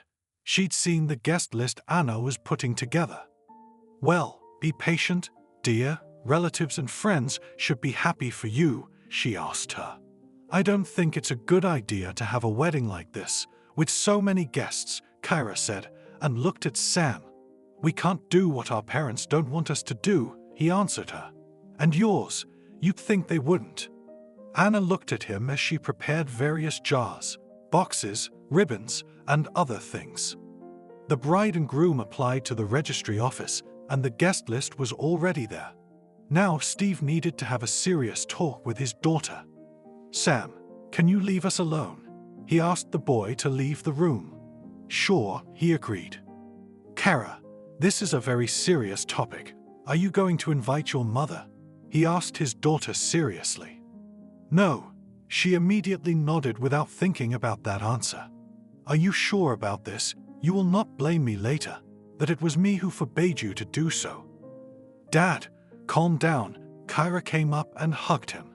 "Then everything is settled. The wedding will be near our house, in a small restaurant," he informed his daughter. "Yes, in a small restaurant. Have you seen how many guests are invited?" Kara laughed. She was resigned to the fact that she would have to be in front of so many people. But Sam had promised to hold her hand, and now no one would be able to tell her anything. The wedding went great. Kira practically never got up from her seat. She was with Sam the whole time, and the guests had been warned not to get very close to the bride, to congratulate from a distance. "Well, You see how well you did, Steve told her later. And then with Sam they came home. They started working. They were paid good wages. Shouldn't we be looking for an apartment? She asked Sam. If you want, we can do it. He didn't mind. The husband and wife worked hard, and although they stayed at home, they had a very good income. Now, of course, they could not afford an apartment, but it was not difficult for them to get a mortgage. When Kira shared it with her father, he only approved and added that he could help them if things didn't work out. I think we'll make it work, his daughter told him then. I know that. The father smiled, alluding to what they had all endured, what the girl had gone through, and what she was doing now. The account had enough saved up, and now the young people were deciding what to do first, whether to go on vacation or to buy something. By the way, her husband had talked her into a vacation too. They could afford a lot of things, but they didn't need a lot of things. Also, Kyra was very afraid of getting pregnant. She thought the children were not for her, and every time she and Sam had anything, she used protection. Now that they lived in their own apartment, they had a car, they could go anywhere at any time. Worked from home, had a lot of free time too. I never thought I'd work from home, Kira often told Sam. Yes, all people are stereotypical. They think they have to sit somewhere in an office or be in a factory. And when someone asks you where you work, you have to answer. And if you say that at home, many people may not understand you. He supported his beloved in everything. Once Steve called his daughter and said that she needed to come to him urgently, or he would do it himself. There was time, so Kira agreed to do it. Sam, Dad's calling to come over, so if I'm not home tonight, you can go over there right away, she called him. Okay, I hear you, never forbid anything, and he didn't ask her. Kira went. She didn't even think about what her parent might say to her now. She walked into the apartment. Anna was bustling around in the kitchen. She poured tea into mugs, put some treats on the table. The woman was always ready to receive guests. Hi. Kira entered the kitchen. Rocky was fidgeting under her feet because he missed his mistress very much. Oh, Kyra, how glad I am that you came, she hugged her. They all sat down together at the table, drank tea, talked, shared their impressions and emotions. So, what did you want to ask me or say? Kyra looked at her father. I do not know how you will take this information, and in general, what you will do, but I have to tell you this. He sighed deeply, lowered his head. Well, talk, I'm listening. Did not understand the girl. What could have happened that her father cannot tell her about it? Naomi, your mother, she's dead, he said, placing emphasis on each word. Well, with her lifestyle, I shouldn't even be surprised, Kyra snorted, and continued eating as if nothing had happened. You're not going to the funeral? My father asked another question. Do I have to? She looked up at him. I sent some money for the arrangements, and I think it would be worth it if you went. Forgive her. It will make you feel better, Anna advised her. Okay, I'll talk to Sam, and maybe we can go there together, Kyra promised. Then she turned the conversation around, telling her what she was working on now, what she was working on. Her parents were very proud of her. Why didn't you come to see your father? Kira asked Sam when she got home. I don't know, I just didn't feel like it. It's family time, it's all good, isn't it? He came over to her and gave her a hug. Everything, but not everything. Kira smiled at him. Tell me about it. The young man became curious. Kyra told him the whole conversation with her father. Do you think we should go or not? She asked him. I think it is necessary to go. After all, she gave birth to you. And Anna said, right, you need to ask her for forgiveness and forgive her. Then it will really be easier on the soul. Her husband held her by the waist, not letting her go after she entered the apartment. Well then, get ready, we'll leave tomorrow morning, she told him. When they arrived the next day in the town where Kyra had been born and lived for several years, they went straight to the place where Naomi was to be taken from. I haven't been here in so many years, but I don't think anything has changed. They drove through the town, Kyra looking out the window. What do you think? Are they going to tear down the buildings, put up new ones or something? Sam grinned. He thought back to the city where he'd lived. They arrived at some kind of barracks. Kyra was surprised that they'd lived in a normal apartment before, but she didn't care about that now. The woman was lying in a coffin. It was obvious that she was heavily macued. It must have looked very bad. No one recognized Kyra because, according to her assumptions, all friends, acquaintances and friends were new to her mother. She had no relatives, so no one knew the girl. At the cemetery, she came up to her, put her hand on her feet and apologized, and then said she forgave her for everything herself. When it was over, some went to the dining room, some didn't, but Kyra asked Sam that they not do what everyone else was doing. So that's it, we're going back now. He didn't understand her. Well, why not? We can stay here for a few more days. Kyra suggested to him to get a room in a hotel and see what new things happened in the city. Today they rested, and for tomorrow they went to the local park. They just wanted to walk around, have a good time. They saw there that a bookstore was opening. Oh, let's go, please come over, Kyra asked her husband. Of course we will, we're just having a vacation, he said as they got closer. It was interesting to see what and how things were going on there. Kyra saw many new books that she wanted to buy immediately to read later. Kyra. She heard her name and was very surprised. She turned around and there was a girl standing in front of her. Do we know each other? She asked her, and for some reason she started to feel a kind of excitement inside again, something she hadn't felt for a long time, because she had been working with a psychologist for a long time and everything seemed to be fine. Kyra, it's me, Maddie. Remember, we were in the same class. I was sitting on the second desk. And now Kyra realized where all this excitement was coming from. Hi, Maddie, she said, and wanted to get away from her. Wait, listen, where have you been all this time? Nobody's seen you anywhere. We have a high school reunion in 2 days. Come, it'll be interesting, the girl called out to her. I'm sorry, but no, she answered her. Come, Maddie urged her and insisted. Well, we will think about your proposal. Tell me where everything will take place, and maybe we will come there. Sam put in his word because he saw that Kyra was getting worse. Maddie dictated everything. After that, they parted ways. I want to go to a hotel, Kyra said, or better yet, get out of this town altogether, she said quickly. Calm down, honey. Everything will be fine, Sam told her quietly. Let's go. They drove to the hotel where he talked her into going to this reunion night. You understand, I only left here because of them. She made me out in front of the whole class. I was so ashamed, and what, now to go so that they start mocking again? His wife told him. What are you talking about? Look at you, you're a successful copywriter. You have everything, apartment, car, husband. You have something to brag about. Unlike them, he wouldn't stop coaxing. Oh, Sam, I don't know.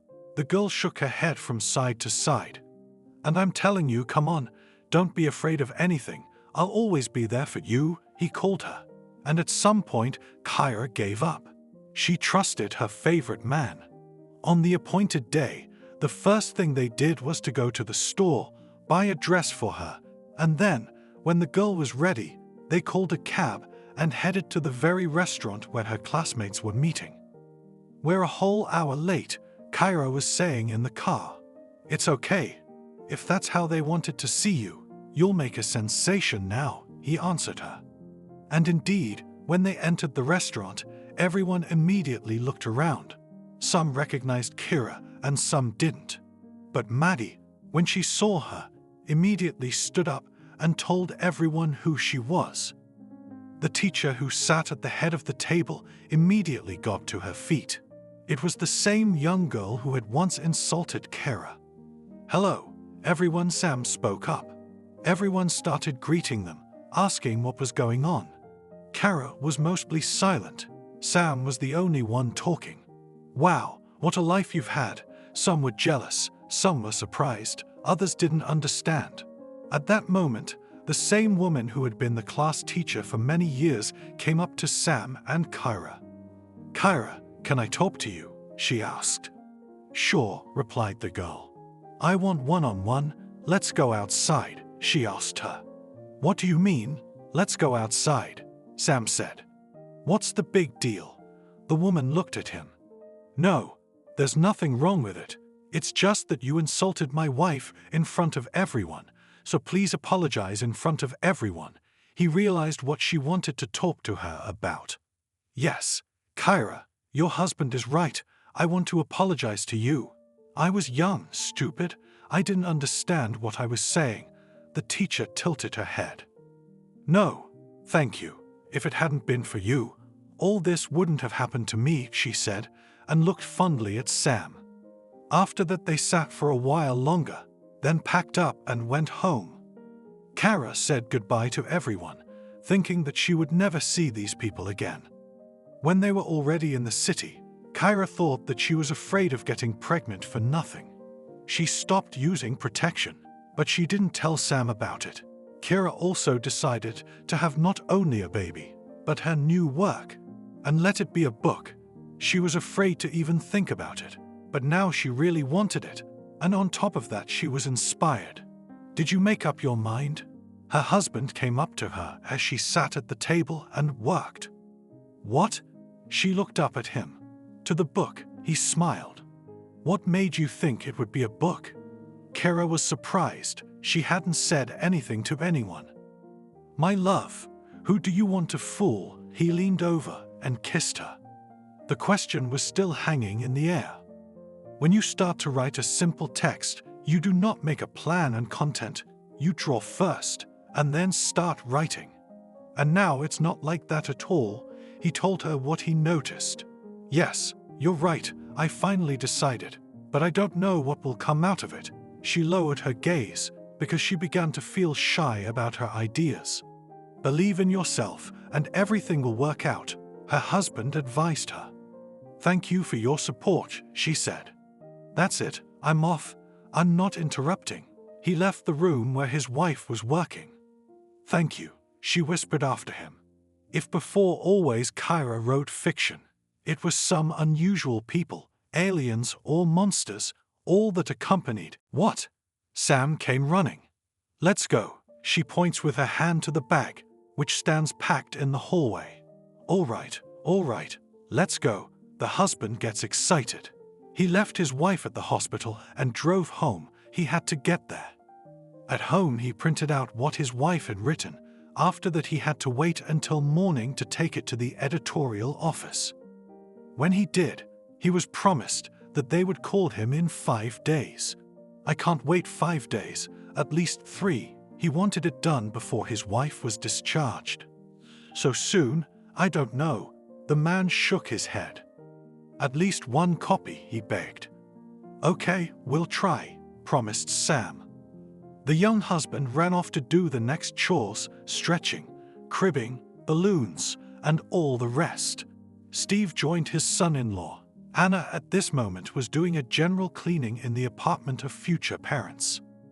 "Beloved, you have a son," Kyra called and said in a very quiet voice.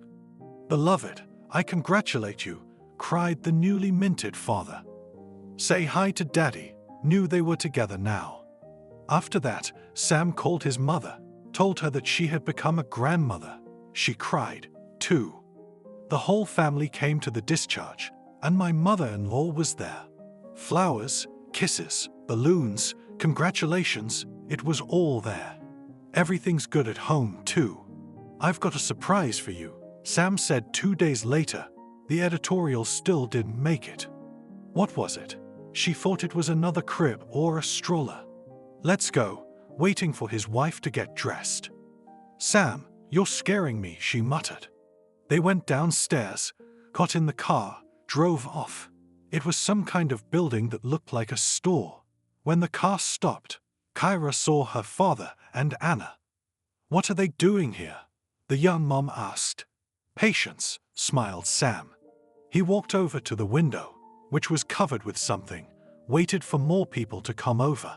Kara was surprised to see her teacher, who had once offended her, among the crowd. "Dear guests, I want to present you a book by a rising writer, Kara." Sam spoke loudly. "What?" The girl's cheeks began to blaze. She was waiting for anything but this, because the text had not been proofread, and he had already written a book.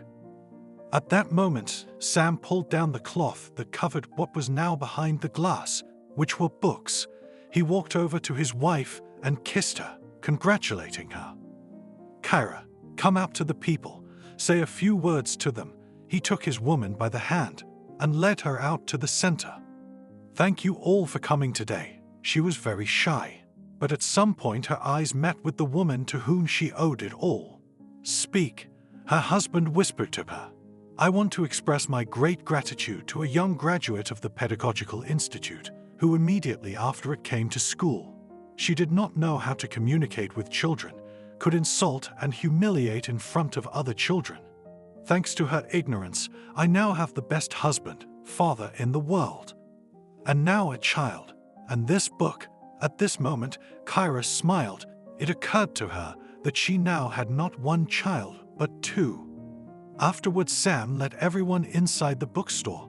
There he set up a small buffet. Everyone was looking at the book, wondering what it said. "Kara, I already apologized to you." The same teacher came up to her. "Why did you come? I forgave you, but I don't want to communicate," Kara said and went away from her. "I want to read your book because I'm curious about my impact," she almost shouted. "Buy it at the register." Without looking back, Kara told her. Now the girl realized she could do anything. She looked at the people, thought she wasn't afraid of them anymore. "Calm him down," yelled a disgruntled lady on the train. The father's reply made the whole carload of. When Selena was just about to leave the house with her husband Harvey, someone rang the doorbell. She did not hurry to open the door, as she is in a hurry to visit family friends. Time is very short. She has to stop by to buy presents. It seemed that the unexpected guest was not going to leave. The calls became more insistent. Selena ran to the door, peered through the peephole, and exclaimed loudly, "Oh my God!" She hurried to open the door. In front of her stood her son Mickey. "Mom, I thought you weren't home." "Come in, son. Why are you like this? You should have warned me. Your father and I almost went to visit. Casey, come on in." "Mom, I'd like you to meet Casey, my wife. I told you about her. So we decided to surprise you and sign her ourselves." Mickey shocked his parents with his announcement. Selena thought for a moment, trying to remember when Mickey had talked about this Casey. He talked about a lot of girls, but Selena didn't remember much about Casey in particular. In front of her stood a short, full-figured girl with dyed hair and dark circles under her eyes. Selena wasn't particularly thrilled, but now was not the time to show it. "Harvey, look who's here." Selena escorted her son and her daughter-in-law into the living room. Harvey, who had already spent an hour in front of the mirror trying to tie his tie, was overjoyed to see his son. "That's news. Mother, our son has a knack for surprises. If he'd been half an hour late, we'd have had to stand at the door until evening." "How are you, my son? Welcome home." Harvey greeted his son warmly, then looked questioningly at Casey, who was a little embarrassed, and said hello. "It's Walker's anniversary today. My mother and I are going to see them. Are you coming with us, or are you going to stay home and rest?" Harvey asked. "No, Dad. You go and have fun, and we'll get some rest," Casey said Mickey. "Well, as you wish. The main thing is not to be bored here without us," said Selena and hurried her husband. As soon as the married couple left the apartment and the door closed behind them, Selena said to her husband, "Have you seen, what's going on? Who the hell is this Casey girl? He says he told me about her, and I don't remember anything, but I don't like that girl. She don't even look like Mickey. Look at him.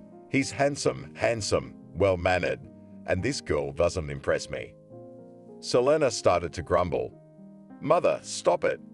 Mickey's a big boy. He can decide what he wants to do with his life. What's it to you and me?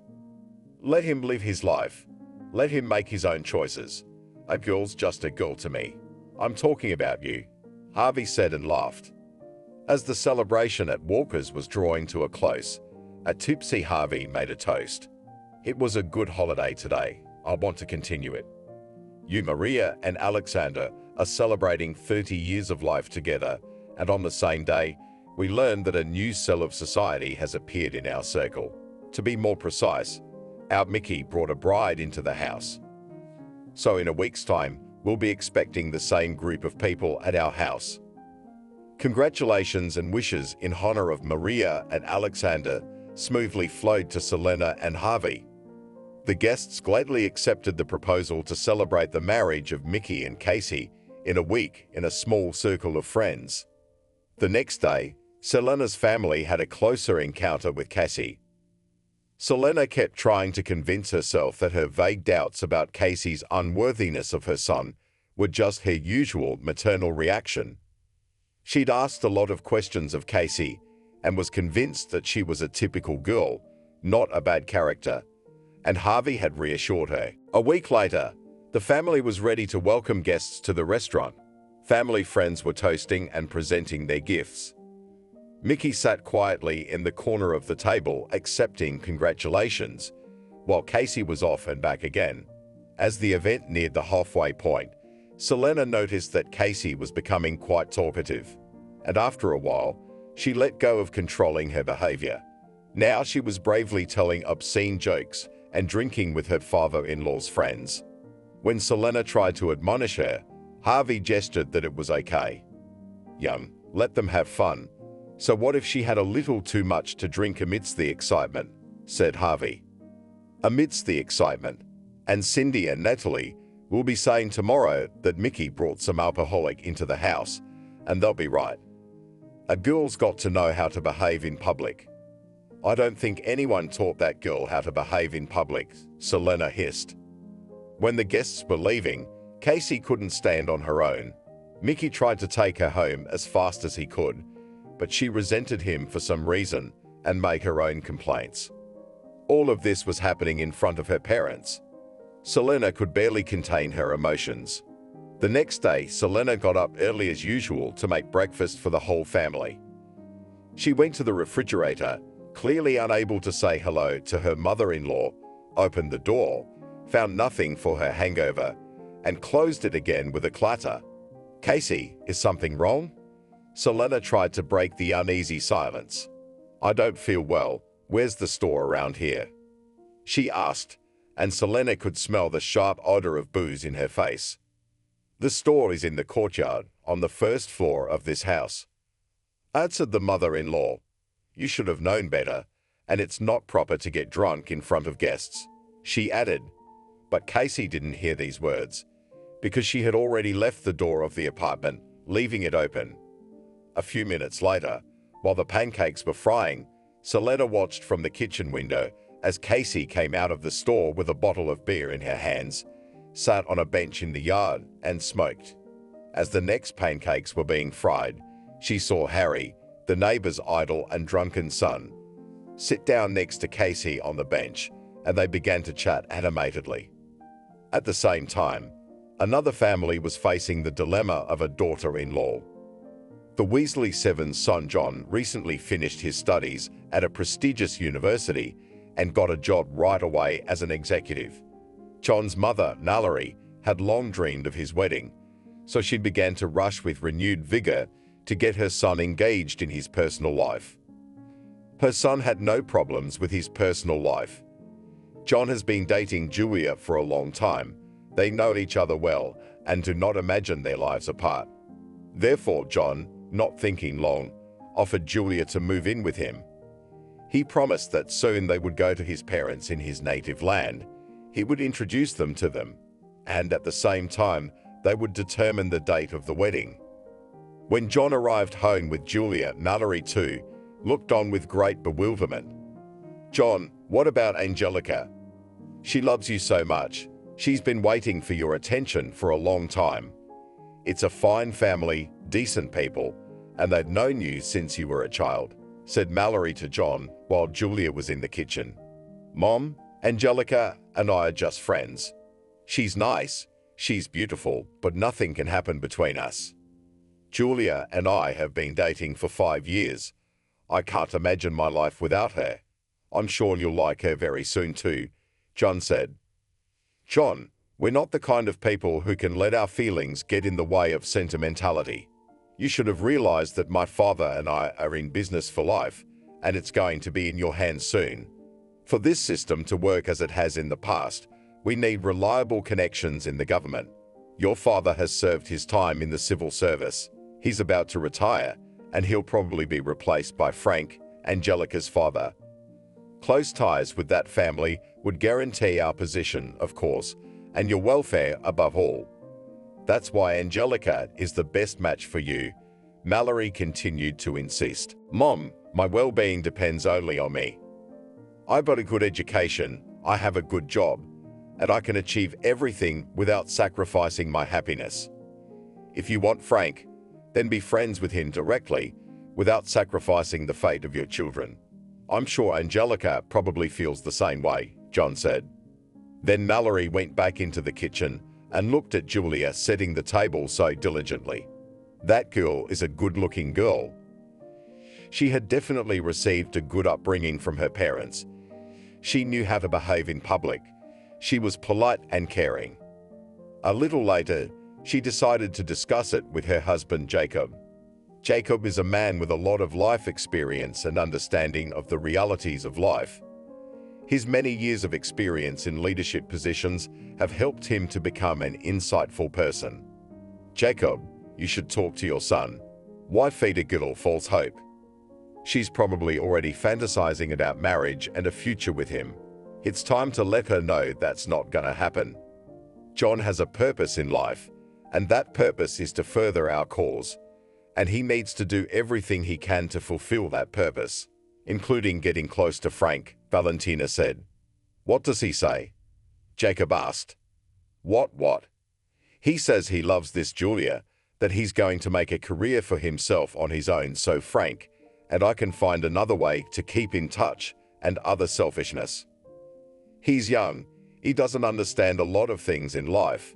He doesn't know how to deal with reality. He won't listen to us anyway," Jacob said blankly. "So if we don't stop him, he'll do whatever he wants because he's young. That's why I'm telling you to talk to him. Otherwise, I'll talk to Julia myself, and things will be much tougher," said Mallory.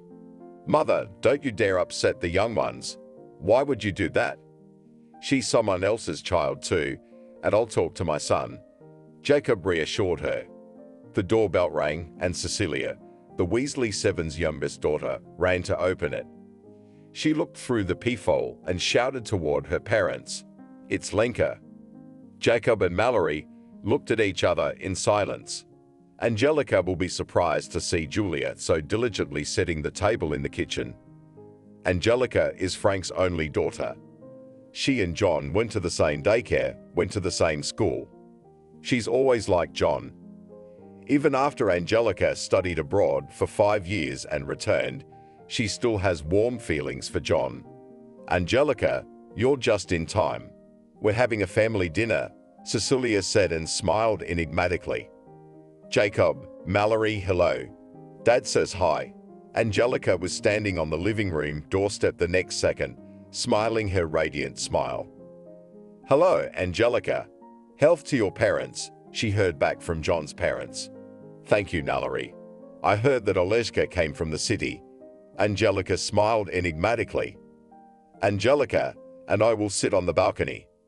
Cecilia adequately assessed the situation and tried to take Angelica away to gently prepare her to meet the new member of the family. Angelica and Cecilia were like two sisters, so when John brought Julia to the house, Cecilia was immediately worried about Angelica. She thoughtfully called Angelica and told her that John had arrived.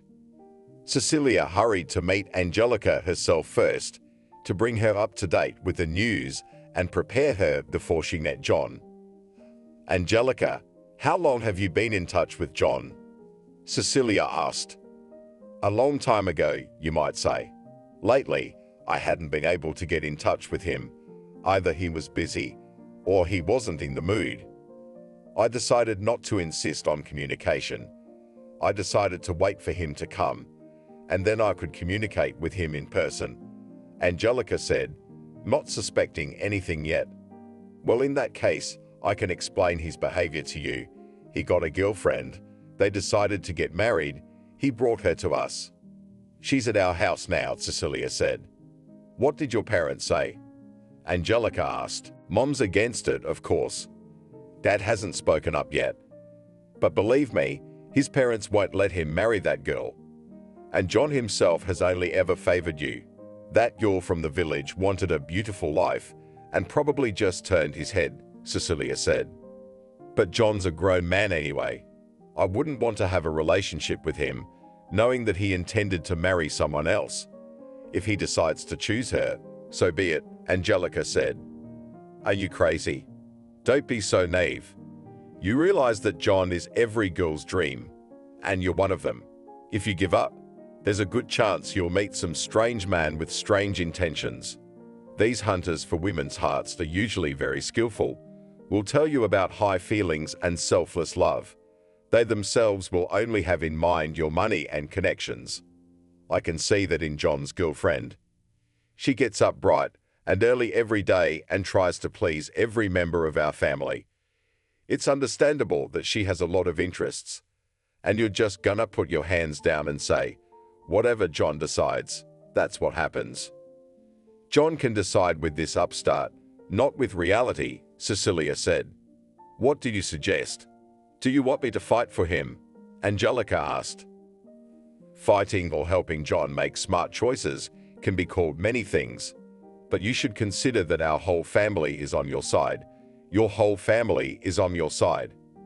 Our parents and yours will only be happy about your marriage, and you both benefit from it. You think, with those initial conditions, it's possible to try, don't you? Cecilia challenged Angelique. Angelica stared thoughtfully out the window and pondered Cecilia's words.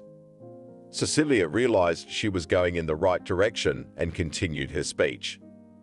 This plan means you won't have to work too hard.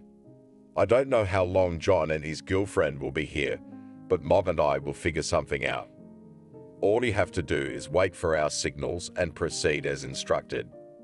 Our goal is to sow discord between John and this girl, and every time he feels bad about the conflict, you will appear as an understanding friend. We'll take it from there, Cecilia said in a businesslike tone. Well, if you're willing to help me, I'm gonna try to compete for John. To be honest, I still like him. Hoping for his attention, I've rejected a lot of people. There must be some logic to it, right? Now Angelica was starting to convince herself. Julia had almost set the table in the kitchen and was waiting for her fiance's family, not realizing what events awaited her in her life with John. Jacob talked to John the next day, of course, but he made it clear that he had already decided to be with Julia, and it was useless to dissuade him. As for the rationality of getting closer to Frank's family, John advised that it would be better to marry Cecilia to their wayward son, which, of course, Mallory and Jacob would never agree to. What parents would want to marry off their daughter to an unreliable young man? And is it acceptable to play with the fate of someone else's daughter, who has crystal clear intentions of starting a family and continuing the family lineage? This is a question not usually asked in the families of grooms. A few days later, Cecilia was sitting on the balcony of their huge mansion, looking at something on her phone while chatting with one of her friends. When she was done, she went down to the kitchen on the first floor. Here Julia was diligently preparing something for dinner. Oh, it smells so good. How lucky John is to have a wife. She's beautiful and caring, and she cooks deliciously, Cecilia said with a wide smile. Julia had no idea about the family arguments surrounding her marriage to John within the Weasley family. None of the family members had given any indication that she wasn't welcome here, and they would soon begin to actively set about eliminating her. But she had taken Mallory's somewhat cold attitude as the norm. I've heard that mothers are often jealous of their sons of their daughters-in-law. Yet she has had full ownership of her son for 27 years, and now I share that attention with her. Maybe she's not used to sharing her son with me yet, but that's okay. I'll find my way to her heart. She is the woman who gave birth to and raised the man of my dreams. I'll always show her the respect she deserves, no matter how she treats me. Julia thought to herself and set herself up for the best. Cecilia did not show her true attitude in any way. She treated Julia with the utmost courtesy and complimented her. When they were alone together, though, Cecilia was free to be sarcastic and caustic about Julia's background. She was the daughter of ordinary people, not of officials like John and Cecilia. But Julia's mother tried to raise her to be a decent person, so she judges everyone by herself. So when Cecilia allows you to make barbed remarks, Julia ignores them. In this way, she convinces herself that she holds the bar high in her behavior. This is a common misconception of many women, not considering the fact that others may perceive it as a weakness. I admire how divine your baked goods are. Cecilia gave Julia a fat dose of flattery. Yeah, I love working with pastry. This pie with curd and lemon. Do you want a slice? It's really hot off the presses. Julia was genuinely pleased at the attention. No thanks. I don't eat sweets. All flour and sweets are poor people's food because they are low quality and cheap. And I advise you not to eat too much of it, or you'll get fat like the village women, Cecilia said, and continued to look at Julia with a smirk. Julia was taken aback by this unexpected barb. While she was considering what to say to Cecilia, or whether she should answer at all, she asked, "John, when's he coming? You didn't call him." "No, she hasn't called. I think she'll be here soon," Julia said after Cecilia, who had already left the kitchen. All of Julia's euphoria over the flavorful pie had turned into an unpleasant residue. Cecilia's got a talent for it. To compliment and thereby emphasize one's belonging to the world of the chosen ones is still a skill. John arrived just in time for dinner. Cecilia met him at the entrance and held her smartphone screen up to his face. "Look, this bracelet from a very famous brand just went on sale 2 weeks ago. My mum showed it to me. She really liked it. Let's give her a present and split the money and buy her this bracelet. What do you say?" Cecilia asked her brother. "What's the occasion?" John asked. "What do you need an excuse to make your mom feel good? Can't you just surprise her? How hard can it be?" Cecilia began to subtly press her brother. "Come on, surprise, surprise. How much is it?" "I'll give you the amount. You buy it yourself." "Okay." "Oh, okay. That'll be $500. Mine's ready," Cecilia said. John pulled out his cell phone, made a couple of clicks on the screen, and told his sister, "I put it on your card. Don't forget to tell Mom it's from both of us. I want to see her happy too," John said one last time. A couple of days later at dinner, Cecilia stood up and ceremoniously handed the branded bracelet to her mother. She was surprised at the unexpected gift, but the children convinced her that it was normal to make pleasant surprises without an occasion. Mallory accepted the children's gift with great joy. At the family dinner, Cecilia announced that Angelica was having a small party tonight, and she was invited.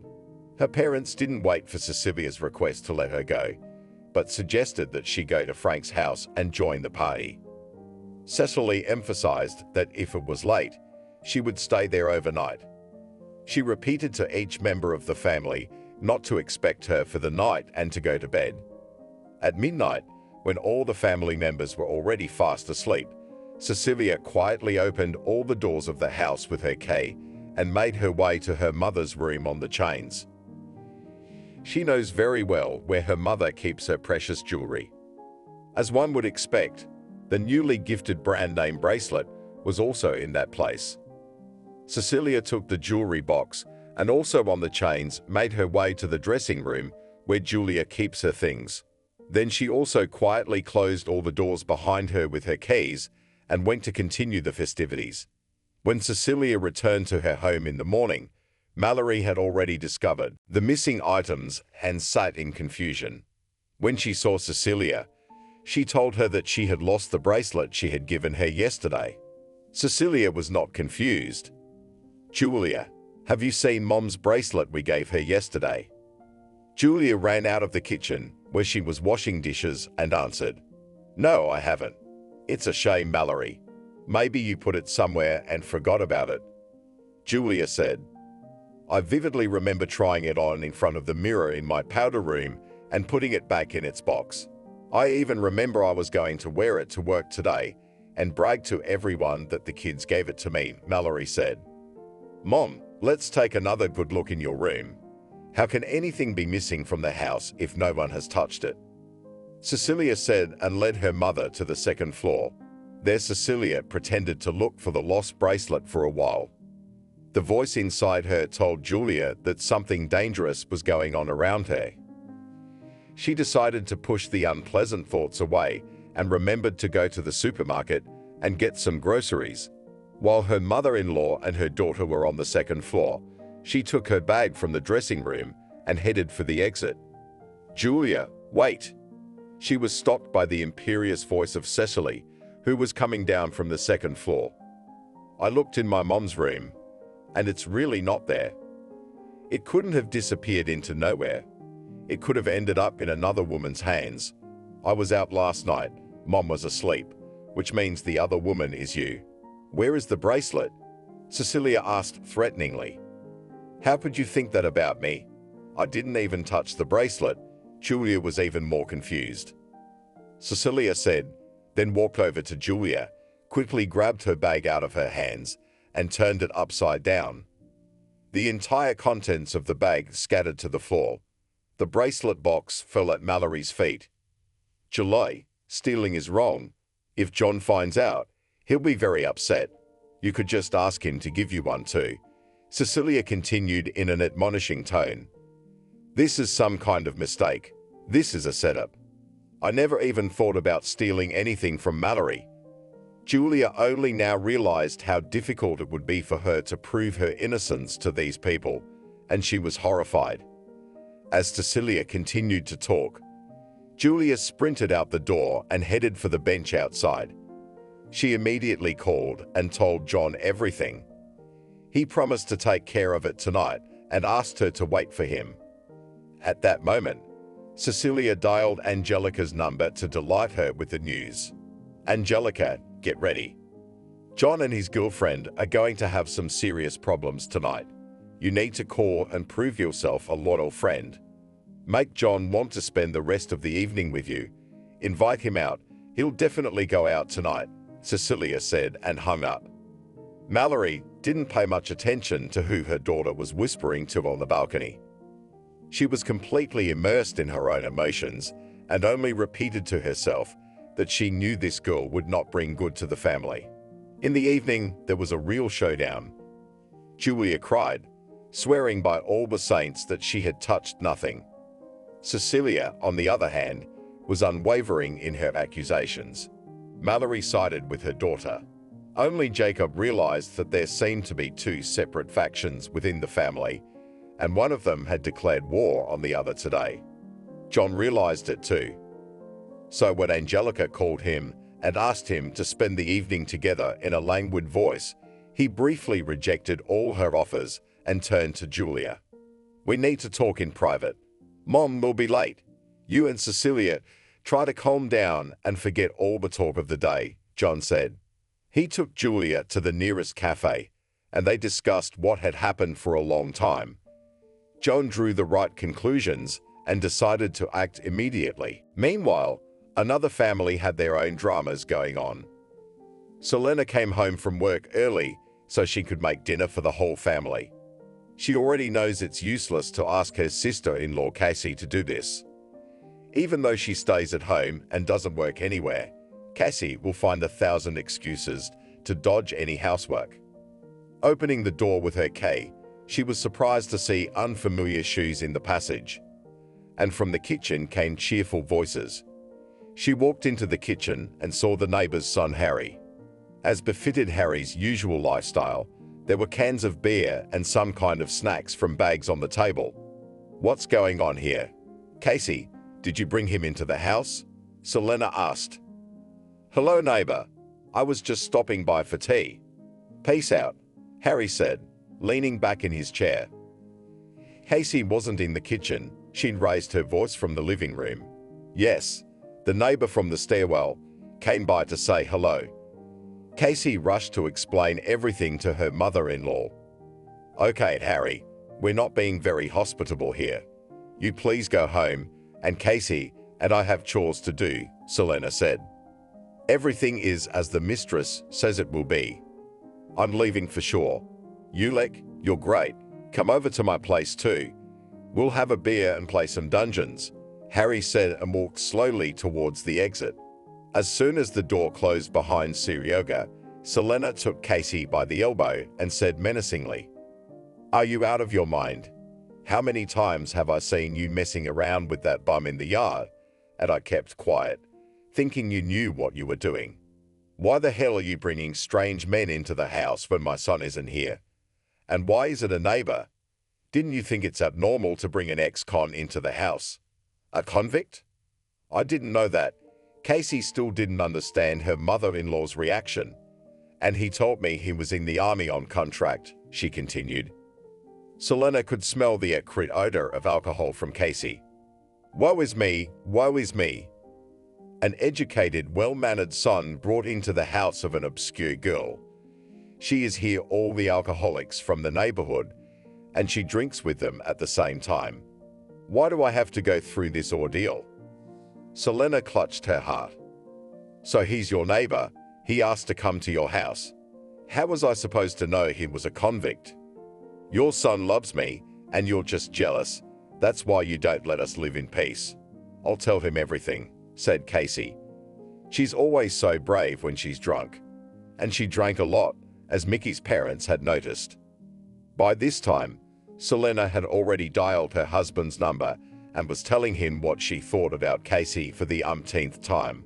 Harvey seemed to want to avoid quarrels in the family as always and tried to calm down his wife. She couldn't stand it and almost became hysterical. "She carries our grandson in her belly, drinks alcohol every single day, and is always hanging out with our neighbors. Now I have big doubts whether our grandson is in her belly. Talk to my son and tell him to deal with her immediately. Otherwise, I'll have to kick her out of the door myself." Casey heard those words and got turned on too. "Oh, so you did tell me that we got married in wedlock. I knew it was a red flag to any mother-in-law." She mumbled to herself and dialed Mickey's number. But that was just one episode in the life of Mickey's family. Ever since Casey arrived in the house, scandals have become a regular occurrence. He and his father barely have time to calm their women down. Mickey realized that Casey really doesn't show herself as a woman. She can't cook. She's not used to keeping her house clean. She doesn't want to work anywhere because she thinks that everyone is cheating and underpaying her. He found out about all this too late. By that time, Casey was already pregnant and demanded from Mickey to take responsibility for her and for the future child. Mickey, like a decent man, agreed to all of Casey's demands. Selena, on the other hand, couldn't accept it. She hoped to see an educated and well-mannered girl as her son's life partner. Well, at least a girl without bad habits and without the tendency to start conversations with every man in the yard. But where to go now when soon a grandson or granddaughter will be born? Selena only prayed that a healthy child would be born. Unfortunately, Casey's lifestyle didn't predispose her to that. No matter how much Selena talks about the harmfulness of beer, energy drinks, and quick snacks from bags, Casey immediately complains to Mickey that her mother is jealous and does not give her life. After the incident with the missing bracelet, John talks to his father and makes the right decision. He and Julia are not going to live peacefully in the same house with Cecilia and his mother. John rented an apartment and moved Julia there. The wedding was also decided not to postpone for later. However, both were very worried because the opponents of this wedding turned out to be enough, and it is not known what they can still throw out on this day. The news that John and Julia had planned a wedding for next month puzzled Cecilia and Angelica. Angelica was sure that Cecilia would definitely think of something to keep the wedding from happening. But when they heard the date of the wedding, they decided not to give up. There was still plenty of time. If they couldn't upset the wedding, they could organize something special right on the day of the wedding, so that the marriage wouldn't last long. This idea encouraged Cecilia, and she decided to go ahead. John and Julia decided to hold the wedding modestly and for a small circle of the closest people. They booked a restaurant and distributed invitations to all the guests. On the appointed day, Julia excitedly prepared for the most important event in her life. Her parents arrived in advance, but John's parents didn't want to meet and get to know them beforehand. "I'll see you at the wedding. I don't have time for you now," Mallory replied briefly to the introduction. John and Julia didn't pay much attention to the relationship between their parents that wasn't working out and were looking forward to the best. Angelica and Cecilia had bought fancy dresses for the occasion. But that was not all their preparations. The main surprise required more preparation and more effort. They even had to pay for it. They did not stand for the price. The long-awaited day came. The wedding was in full swing. The guests made toasts, congratulated the newlyweds, and had fun. The parents did not particularly seek each other's company, and each of them sat in the circle of their loved ones. As the evening approached its midpoint, Cecilia stepped out to make sure her plan was ready. After a long musical intermission, the guests went to their tables. An unfamiliar, beautiful girl entered the room and drew the attention of all the guests to herself. Because she was wearing a wedding dress, the guests thought for a moment that they were imagining it. But Julia was still sitting next to John, and it was some other bride. John, on the other hand, turned white when he saw the girl in the wedding dress. The stranger in the wedding dress discreetly took the microphone from the Toastmasters table and began her prepared speech. "John, you're probably wondering why I'm wearing a wedding dress today. I think you remember the date exactly 4 years ago today. Long before that day, you told me that you dreamed of seeing me next to you in a white dress. Then you and I decided to realize our dream and secretly got married."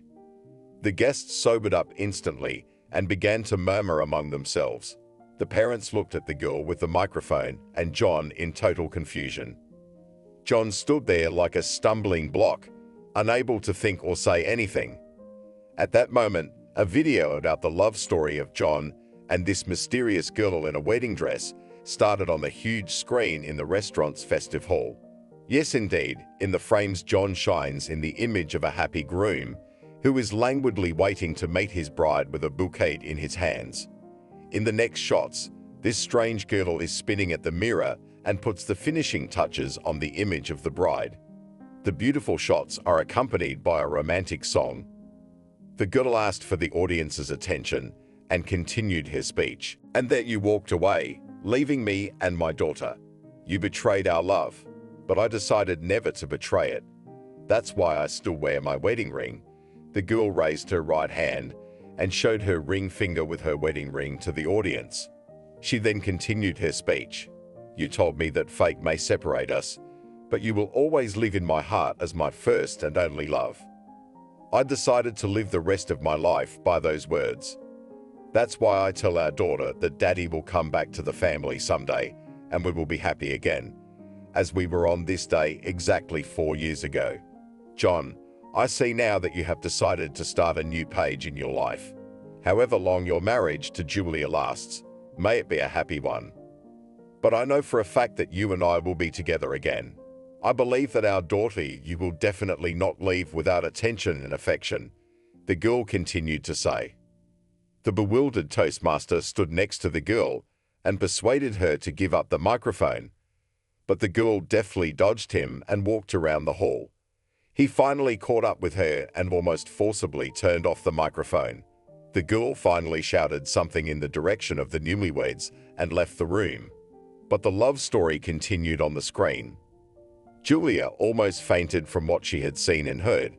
Accompanied by her friend, she went to the ladies' room, barely restraining her tears and emotions. The festive mood of the guests vanished in an instant. Jacob, who was almost impossible to get out of his mind, shook his head and sat with his hands over his face.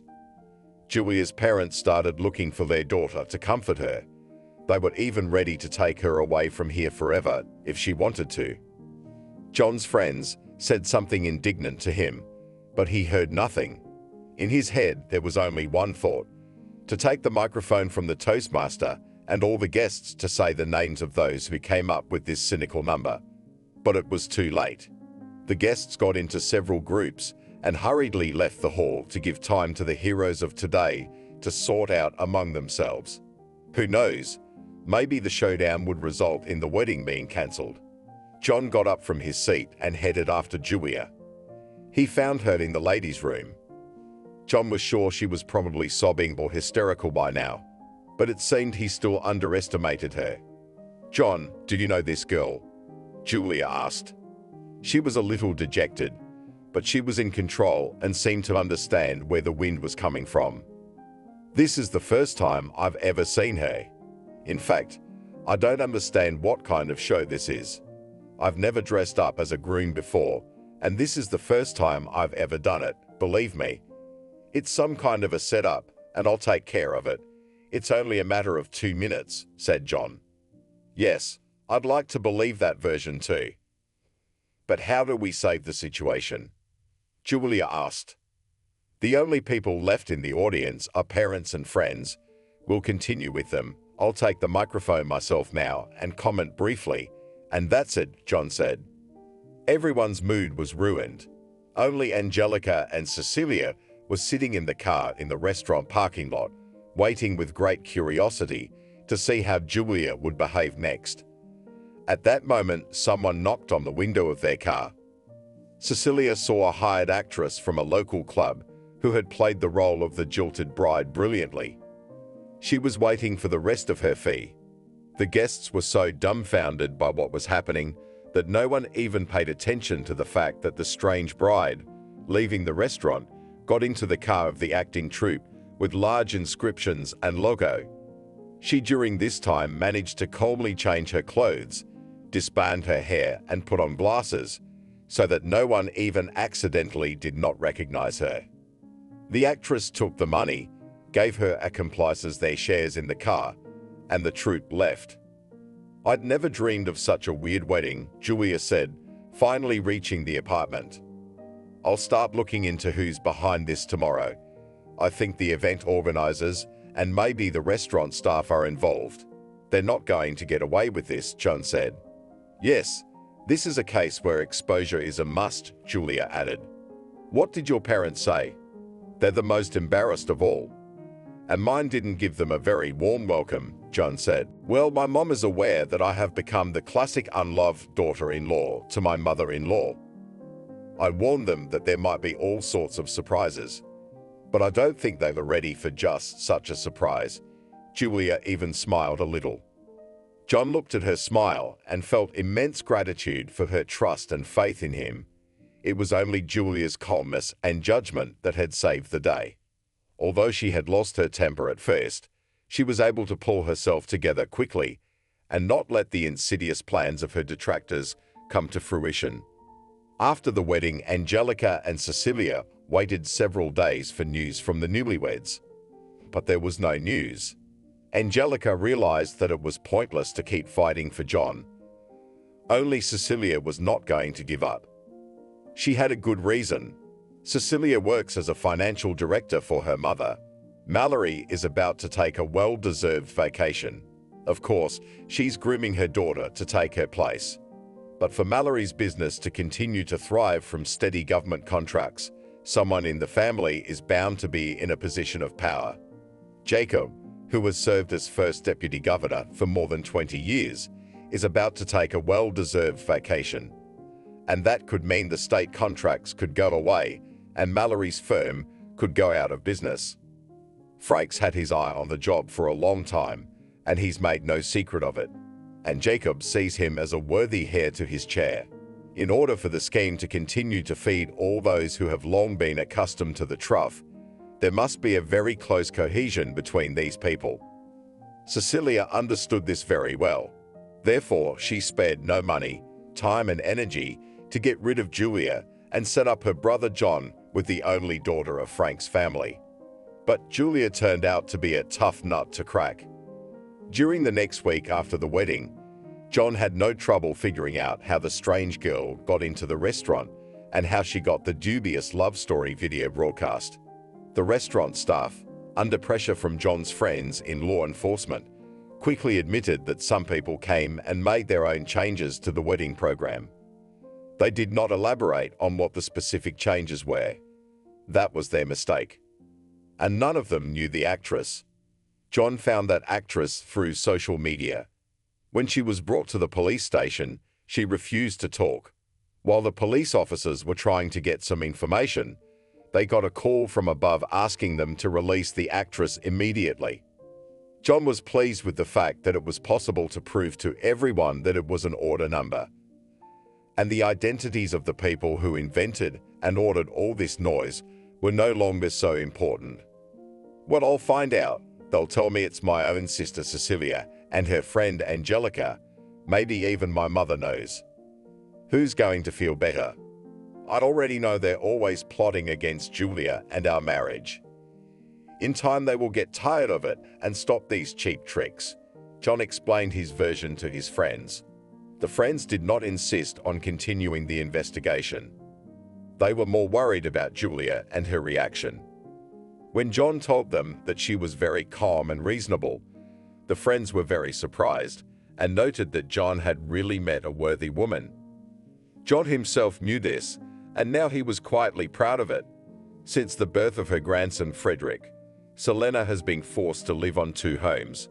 Between family and business, she makes sure to find time to drop in on Casey and Mickey. Casey continues to resent this, believing that mother-in-law interferes in her life. In fact, Casey has, as one might assume, become a worthless mother. She has absolutely no maternal feelings for her child.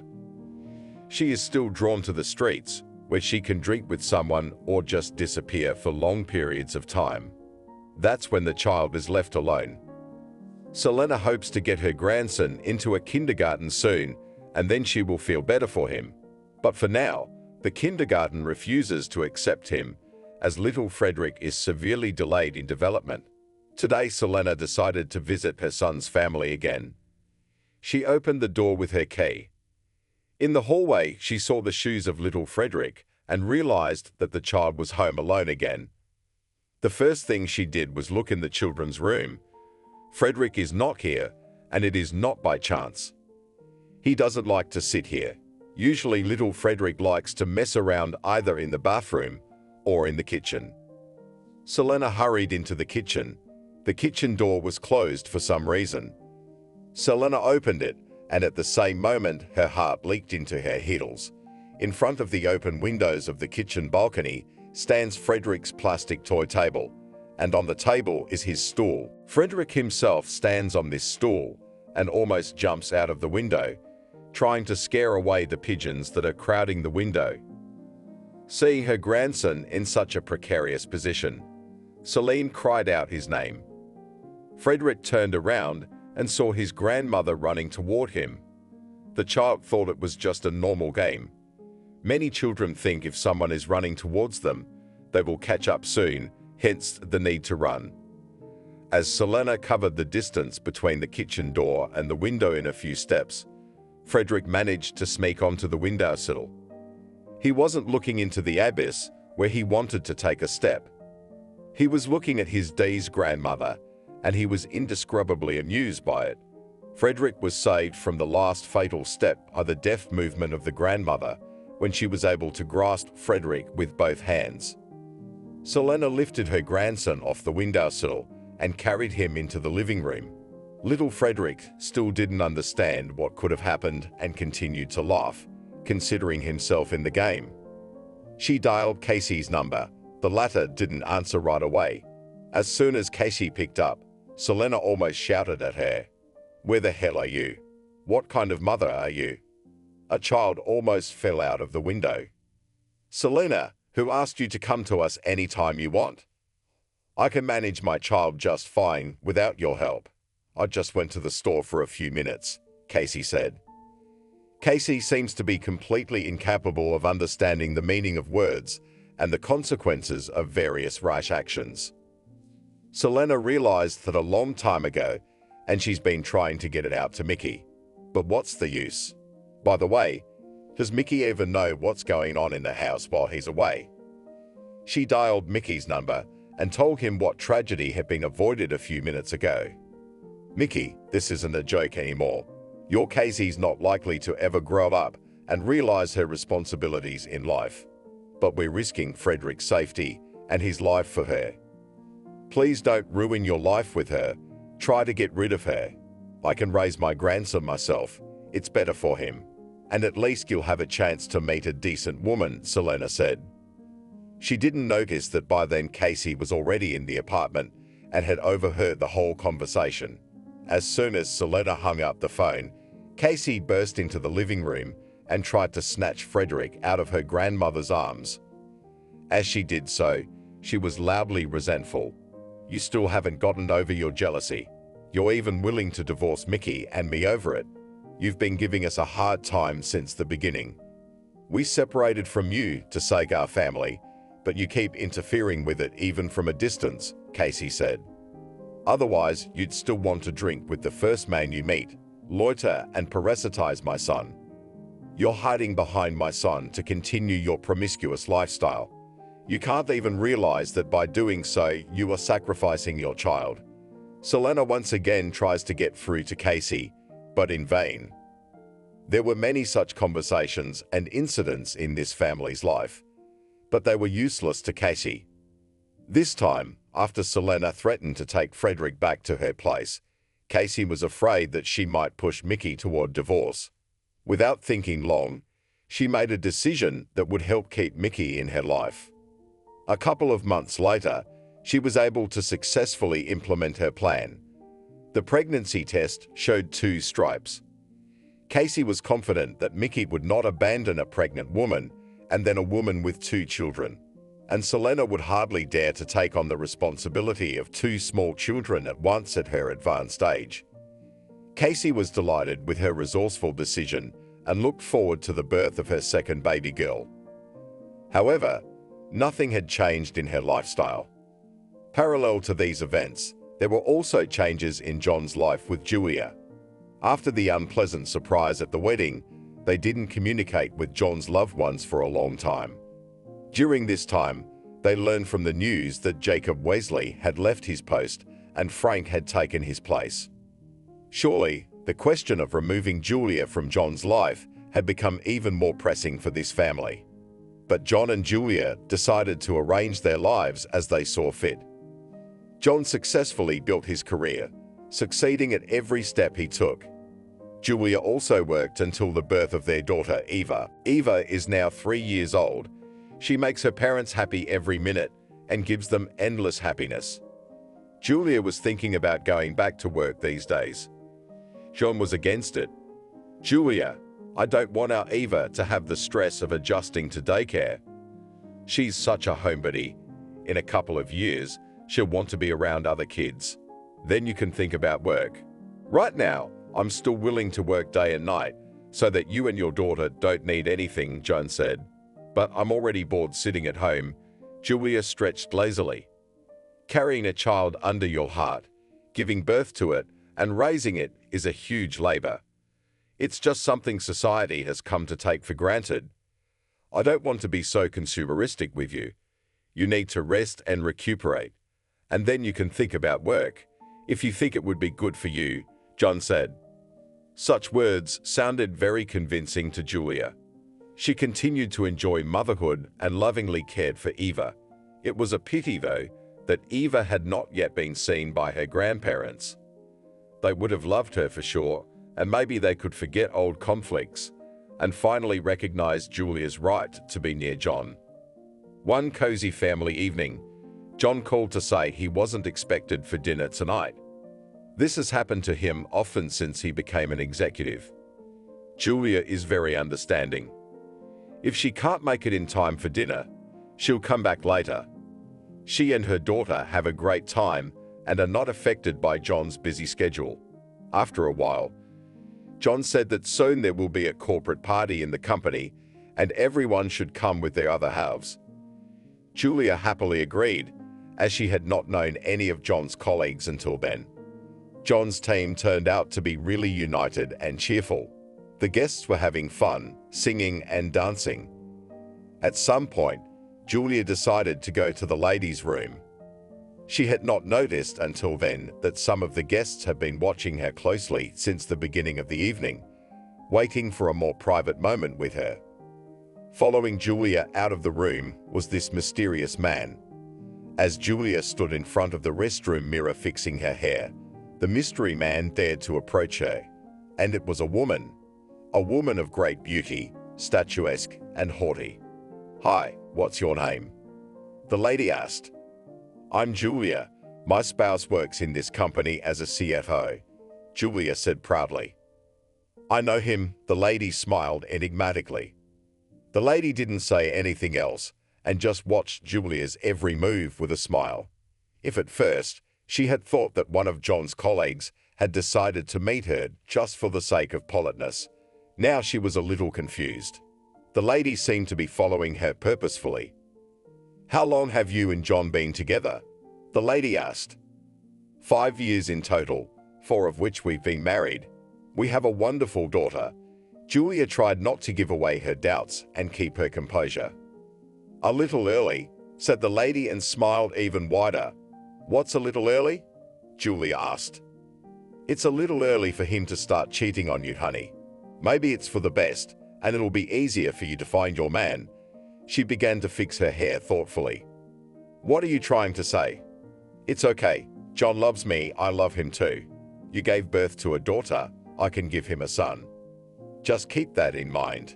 The sooner you realize that I'll win, the easier it will be for you," the lady said, looking straight into Julia's eyes. Julia had an immediate sense of déjà vu. Throughout her life with John, how many times had she heard such threats? She couldn't count them all. As a rule, it was usually someone close to John who was behind them. Julia was glad that this time she hadn't given in to her emotions and had figured out what was going on almost immediately. On the way home, John asked about Julia's impressions of his co-workers. She shared all the positive aspects of the evening, but a strange lady came up to me and tried to tell on you. But I'm an old-timer, and I know that intrigue against our family can be found anywhere, so I didn't argue with the lady. And by the way, I didn't even ask her name, Julia said, looking at her husband. John didn't comment on this, but drove on in silence. It was as if a whirlwind of emotion had started inside him, and he was trying to hide it carefully. Julia thought that John, too, had long since had enough of these cheap tricks, and that was why he was reacting in such a way. At this point, this incident was forgotten. After the birth of the second child, Casey was much less worried about her marriage to Mickey. Her position in the family is now stronger. Mickey loves his son and daughter very much. For their sake, he is ready to do anything. If Selena does not constantly interfere, as it seems to Casey, then Mickey is simply an ideal husband. But for Casey, it was completely unexpected when Mickey once poured a flood of emotions on her. Casey, a mother of 2, can't be so careless. How many times can you leave your kids alone and go out with questionable friends? Who are these friends of yours? They're basically backyard drunks and bums. Do you really think you're on the same level as them? Everything has to be in moderation. I can't take endless days off work to take care of the kids. You need to rethink your lifestyle and get smart, said Mickey. Casey was even more confused. So she'd thought Mickey was on her side, but somehow Selena had swayed him to her side. It looked like her mother-in-law was getting serious about her now. That's what she thought, and took all the objective criticism she got. After a while, she really decided to change and become a responsible mother. In her mind, it looked like a working and earning woman. She decided to make a surprise for Mickey. She got a job as a sauna administrator, and Mickey informed her about it only on the eve of the first working day. But Mickey surprised her again with his reaction. "Casey, you don't need to work and make money. I'm doing just fine. You just take good care of the children and don't think about money and work while they are little. When they grow up and become more independent, then please work for your own pleasure," Mickey said. Casey was very upset. She felt like she was being picked on for nothing. Everything she did was wrong, and everything was wrong. She remembered some advice from a fashion magazine that a woman should never give up on her goals, no matter what a man told her. So she decided not to give in to Mickey and go to work. Working in a sauna meant socializing with different people. However, those who wanted to socialize in the sauna often turned out to be drunk people. And these conversations are very specific. "Young lady, you're so beautiful, but you're so sad. Did someone hurt you?" On Casey's first day at work, there was a kind person at work who was ready to listen to her and feel sorry for her. Casey, out of the goodness of her heart, told her whole family story. The random visitor of the sauna must have regretted in his heart that he had started this conversation, but out of politeness, he listened to her to the end. As a man who lives solely in accord with his spontaneous impulses, the casual visitor made the decision to try to become a cordial friend to Casey. His name was Tony. Casey was getting more and more involved with Tony. He waited for her after work and took her to bars. Casey loved it when a man could just listen to your complaints and support you. And if he bought her a drink or a cocktail, in Casey's mind that equaled universal love. So Tony became a new meaning of life for her. Now, Casey could talk to him day and night. If Mickey or Selena were in a bad mood again, she could write or call Tony at any time. He would find time to take her to a bar, listen to her, and then spend a pleasant evening in solitude. Mickey was most worried about the children on a long business trip.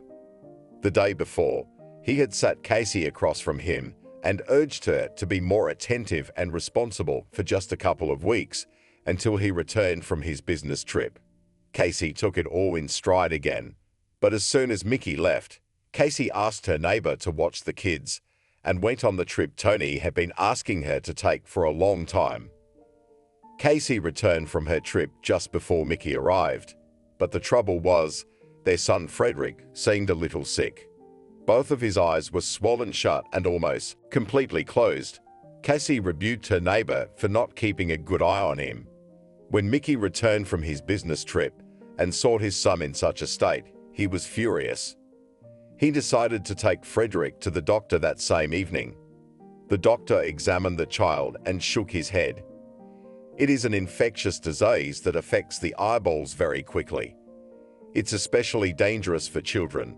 I'll certainly try to treat it now, but you're running out of time.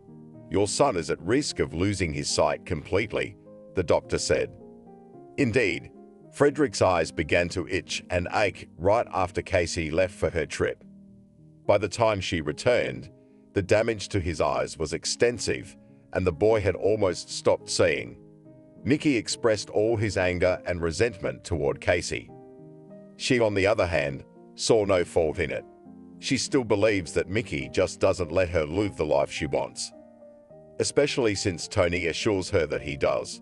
That night, Casey couldn't take it any longer and expressed everything she had in her heart. "You restrict me from everything. You didn't like it when I stayed home. I got a job and found myself. Now I finally feel like a free person, but you don't want to respect that. I'm a human being too, and I have the right to live my life the way I want," said Casey. "Casey, for God's sake, I too dream of you living a full life. But now that you're a mother of 2 children, isn't it time to consider them in your life? Do you feel like you can leave the house at any time to go out with your friends and party until morning? And mind you, this doesn't happen on holidays or on a schedule. It's your normal way of life. You reproach me with limitation.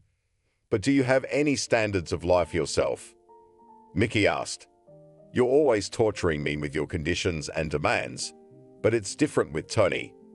He understands and supports me. I can have fun with him and talk to him. Not like you and your family, who have to do everything according to a set of rules," Casey blurted out. Mickey had a vague idea, of course, that working in an entertainment establishment was very much to Casey's liking. But he hadn't expected her to find another entertainer so quickly and to believe that it was the highest of feelings for life. By then, he'd had enough of that kind of life. As a result of that evening's arguments, they decided to part ways. Mickey felt it was right for the children to be raised by a hired nanny or their grandmother. Casey packed her things and left for Tony's. Mickey didn't bother to stop her. He was more concerned about Frederick's health. According to the doctor, only a major operation could restore his sight. And before the operation, someone should take care of the children. Selena, of course, had taken over completely. Mickey has decided to redouble his efforts at work to save up the money for the operation as soon as possible. He had to hurry up, because Frederick would soon be starting preschool, and then it wouldn't be long before school. Changes were on the way for the second family. Julia only now noticed how much John had changed lately. He'd grown cold to her. Where before he would only stay at work for a few hours, now he might stay all night or even several nights. Julia was afraid to suspect him of cheating. She realized that if she judged based only on her assumptions, it would mislead her even more. And in order not to make mistakes in relationships, she needed to be very patient and judicious. Her past experience is a testament to that. How many times she could give in to the impulse of her emotions and lose her relationship with John for no good reason. So she decided not to make any decisions until she sees with her own eyes John's infidelity or another reason for his cooling off. Eva is already big enough, goes to kindergarten, and dreams of going to school sooner. Julia intends to go to work soon and distract herself from bad thoughts about John. Could it be that sitting on such a long maternity leave, she too has become monotonous and uninteresting for John? On one such evening, John arrived unexpectedly early. He was drunk, something Julia had not observed him doing before. Little Eva missed her father and was now trying to draw attention to herself in every possible way. Julia noticed this and said, "Since you're home, why don't you and Eva take a walk while I clean the house and make dinner? Don't you have time to walk the baby all day?" John said in surprise. "We go out with her every day. Can't you see she misses you? Both parents are important to a child." "I don't understand your reaction," Julia said in a calm tone. "Both parents? Here I am, for example, an adult child, almost 5 years out of touch with my parents. What am I supposed to do?" John came very close and looked at Julia angrily. Julia was dumbfounded by John's unexpected behavior. She seemed to realize where her husband wanted to take the conversation. While she was trying to answer, John continued his claims. "Julia, do you think it's okay that I don't talk to my parents or even try? As a mom, you're supposed to be better at this than I am. Or do you still think my parents are our enemies?" Julia realized that she had been hesitant to talk to John about it for such a long time. She'd realized for a long time that she and John would sooner or later have to resolve the issue with her parents and most likely make the first step toward reconciliation. Only she knew John's adamant nature and had been hesitant to suggest it to him. And now she realizes that she was too late with this conversation. That night, Julia clearly realized that John felt resentment and anger towards Julia for not communicating with his parents. Like a reasonable woman, instead of returning resentment and recriminations, she began to think of ways to repair John's relationship with his parents. Eventually, she was able to formulate a clear plan. Mallory's birthday was coming up. Under this pretext, they will visit the parents with gifts, show them a granddaughter, and Julia will try to get Mallory back to her.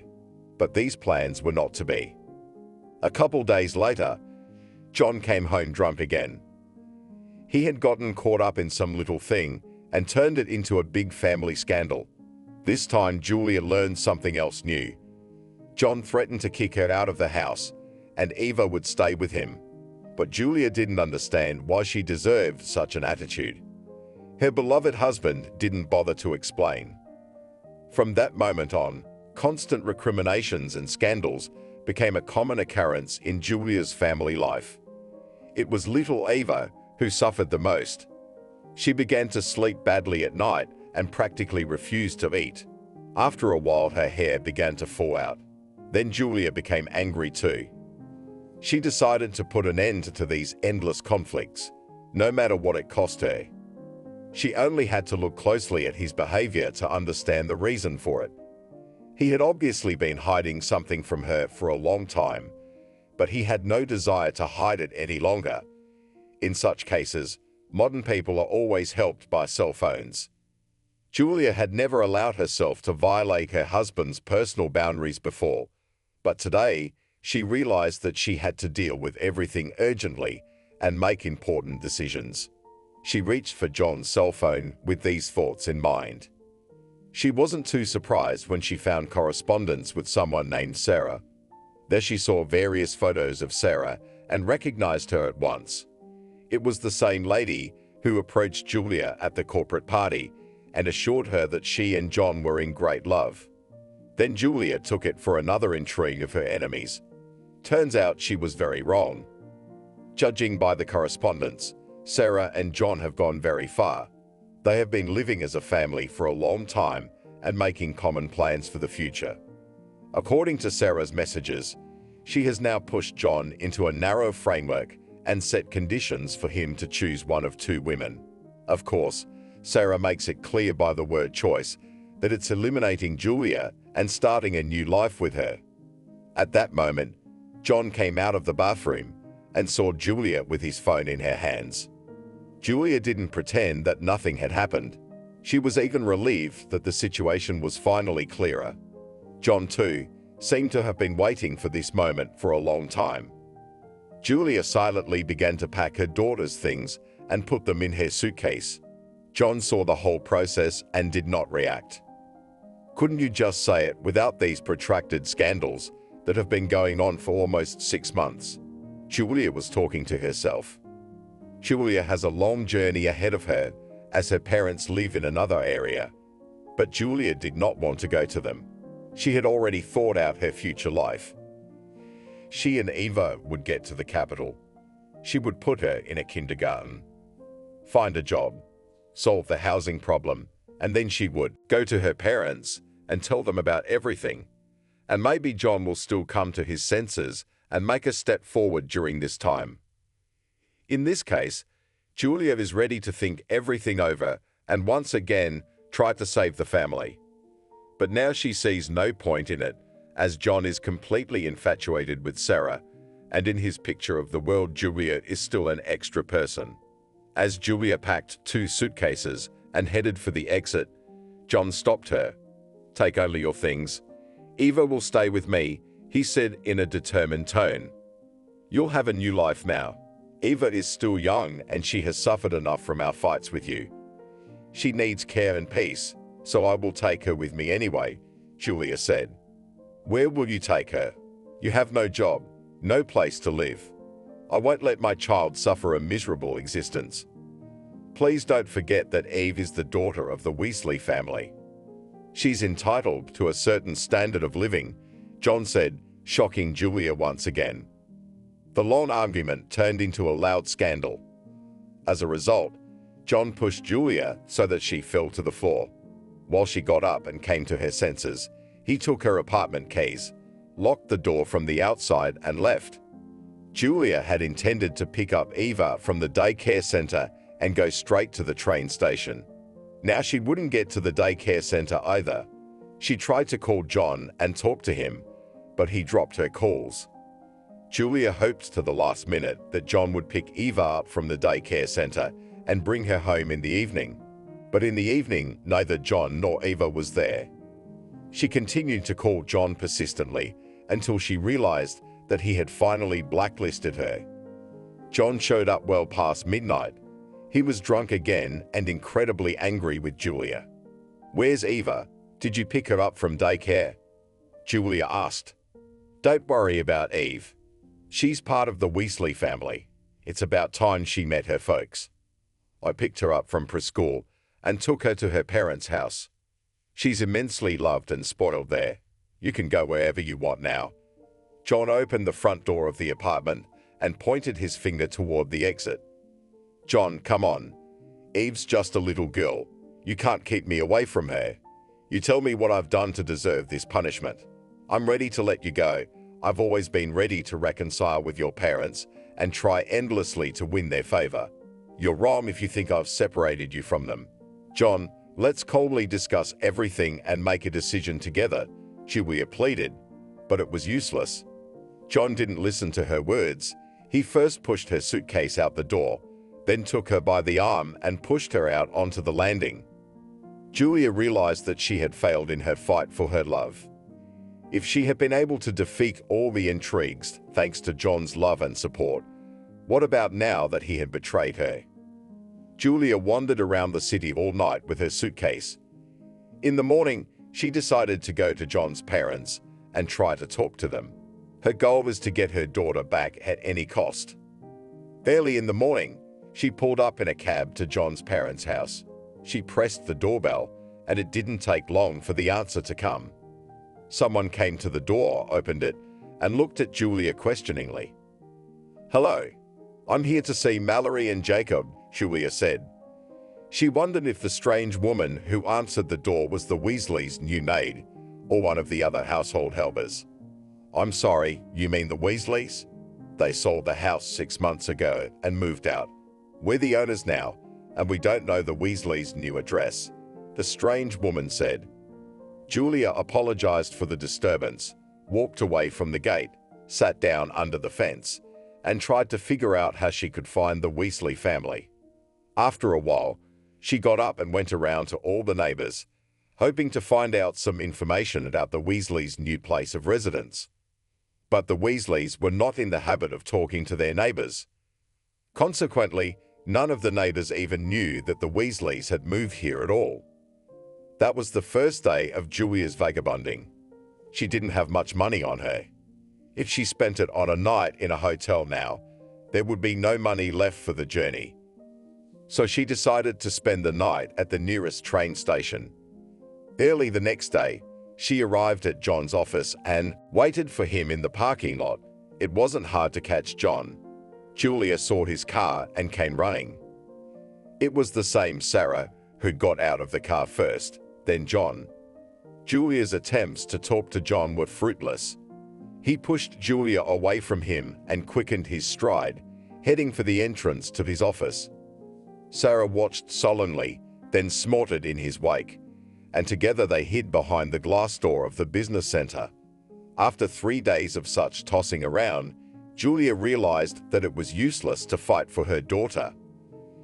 She herself was exhausted during this time. She was not used to living on the streets. Julia decided to get to the city, there to try to organize her life, to gain new strength, and with the help of a lawyer to get justice. Tired, battered, and shabby, Julia had a hard time getting to the bus station and boarding the train. A few years earlier, Mickey's family had suffered a great sorrow. His eldest son had lost his eyesight because of his mother, Casey's negligence. Thankfully, at the time, Grandma Selena was alive and well. She took the children to her and took care of them. Mickey then set a goal to do the operation at any cost and restore his son's sight before he went to school. But when he saved up the necessary amount of money, it turned out that Frederick had a whole bunch of other diseases that did not allow him to undergo the operation. Doctors advised to cure other diseases first, and then only to perform eye surgery. So Frederick will be late for school for at least 2 years. In the meantime, he has to attend a school for the blind. Selena prayed and dreamed that her grandson Frederick would finally regain his sight and become a full-fledged child. But by then, she herself was already on the brink. Her life was cut short by an unexpected stroke. Frederick and Ariana who was so accustomed to their grandmother, suffered the most. They missed her terribly. Then Mickey took them to his house and found a good nanny. The nanny helped them with organizing their lives until Frederick's surgery. Fortunately, the surgery was a success. The very next day, Frederick opened his eyes very cautiously and saw his daddy Mickey and his little sister Ariana in front of him. There was no limit to his happiness. He had lived a blind life for more than 5 years. Now he had to reacquaint himself with his surroundings, and it was a process he was enjoying immensely. Frederick couldn't seem to get enough of the world. Mickey, too, was endlessly happy about it. He took a vacation to spend as much time as possible with his children. The single father and his 2 children walked in the parks from morning to night, exploring nature, drawing and learning about the world of colors. Mickey was very inspired by his deep experience of being a father. Amidst the inspiration, the idea came to him to take a family trip across the country. After a couple of days, he gathered his children and traveled by train to the Tumen region to explore the unseen mysteries of the domestic expanse. There they spent an exciting 14 days and seemed a little even tired of the experience. They were looking forward to finally getting on the train and starting to explore the new pictures outside the window again. Mickey and the 2 children were not far from Julia, who was already fast asleep from fatigue. The train had already moved off. Frederick and Ariana did not sit quietly for long.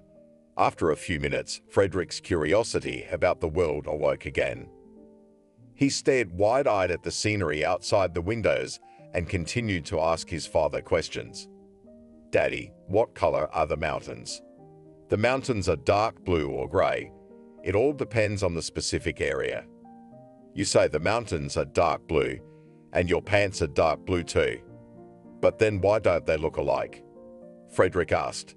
"Because it's clothes, and there's mountains, nature." Ariana tried to appear omniscient and answered her brother's questions. "Daddy, what color is Auntie's suitcase?" Frederick asked again. "It's burgundy, son." "And burgundy is also pomegranate and tomato," Ariana added. "No, daughter. Pomegranate is scarlet. Tomatoes are red or pink."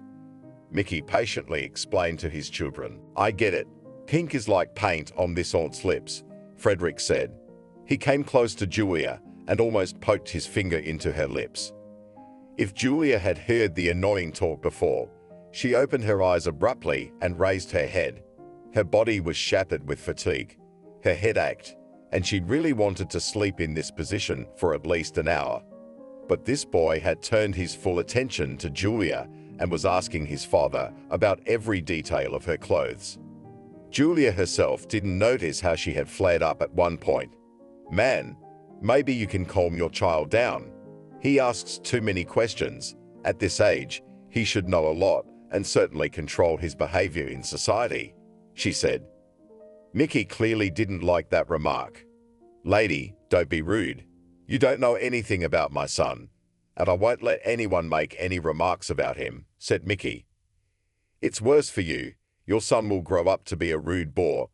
Julia didn't recognize herself in her emotions. "My son has recently started to see the world. Before that, he was blind. He is only in his 2nd month of exploring his surroundings with his eyesight. I am doing my best to keep him looking at the world with an exploratory eye," Mickey said and switched to talking to his son. "And you probably don't have children of your own, so you don't know anything about this business," the older woman said toward Julia. "Don't worry, Grandma. I'm the best mother in the world, and I'll prove it. In the meantime, the fate of my child will be decided by an evil woman like you," Julia replied. "So rude," snorted the older woman and turned away to the window. "Where's the mother of your children? Isn't it hard for you to be a single father?" Another middle-aged woman approached Mickey. Mickey decided to ignore the curious questions of the others and continued talking to his children. But Julia was no longer able to control her emotions. She decided to answer instead of Mickey. "Most likely his family survived the mother of those children, and now they are building the most caring relatives," Julia said, closed her eyes, and pretended to be asleep. Mickey was confused. On the one hand, the lady had hit the mark. On the other hand, she wasn't quite right. So he decided to answer her. Society likes to blame men for not being involved enough in raising children. But even among mothers, there are unworthy ones who can leave their children in the middle of nowhere and quietly go on a long journey. Now, Mickey's words stick like an arrow into Julia's heart. For the past few days, Julia has been frantically trying to ward off the idea that she would be an unworthy mother if she left her daughter with her relatives and went away on her own, and then a complete stranger steps on her heartstrings. Young people, everything happens when you are young. Most importantly, if you sincerely love your family and do not betray yourselves in this love, then any hardships in life will be solved. It seems to me that you both have faced great adversity in your married life, and each of you blames the other. We don't know the whole situation, that may be the case, but that's not the important thing. The important thing is that you manage once again to find your strength and move on. Whether it is a direction to meet your family or from your family, let your hearts decide, said the elderly man with glasses. The rest of the way, they each thought about their own thoughts. Julia tried to imagine John in Mickey's place. Would he be able to care for his family as much as he did and protect it from outside attacks? Until recently, she believed that was the case, but it turned out not to be so at all. Mickey has realized from Julia's words that she has been forcibly deprived of her child and is depressed about it. He now tries to imagine Casey, who has never suffered much in her life for the sake of her children. At another station, the train stopped and passengers began to get off. Julia deliberately waited to be the last to get off. Wandering around in the unfamiliar area looking for a coffee machine, she found herself once again not far from Mickey and his children. They were picking out ice cream. "Hey Dad, you can't let kids eat ice cream in this weather.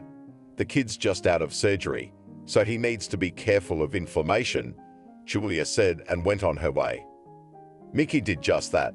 He persuaded the children to give up ice cream and buy something else that wasn't cold. The children also clearly heard the words of the strange aunt and did not object. The train finally arrived at the final station. By this time, Julia had had enough sleep, and she felt energized. "Auntie, you have beautiful hair," said little Ariana to Julia, touching her hair with her little hands. Julia felt awful that her daughter had stayed somewhere else, while she was already in another city thousands of kilometers away. Ariana reminded her of Eve, who also admired her mother's hair and loved to mess with it for hours, trying to make it look nice. Julia looked at the girl silently, hugged her, and held her to her chest.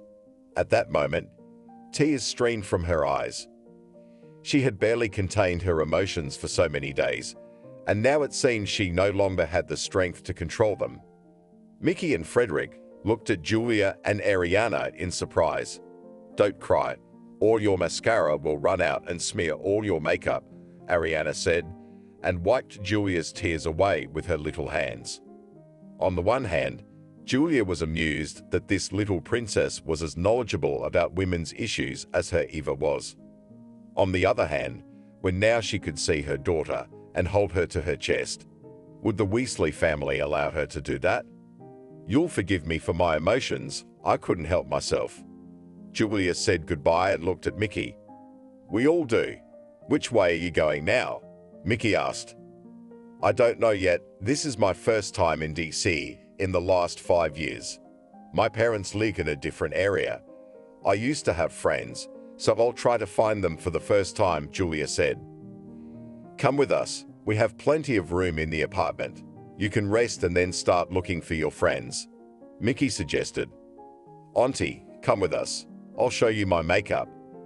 "If you want, I'll do your hair," said little Ariana. Julia realized that she could not let go of this little girl. So she didn't resist the invitation to spend the night. It turned out that Mickey lived in a spacious and well-maintained apartment. Despite the absence of female hands, the apartment was perfectly clean and cozy. That night, Mickey ordered pizza. They had dinner together. The kids kept sharing their impressions and boring Julia with their questions. When it was time for bed, Mickey made Julia's bed in the living room.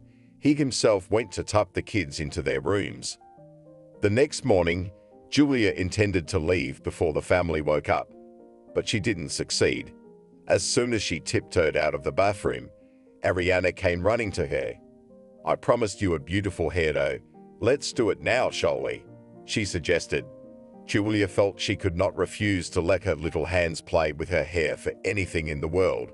Her longing for her daughter was tearing at every fiber of her being.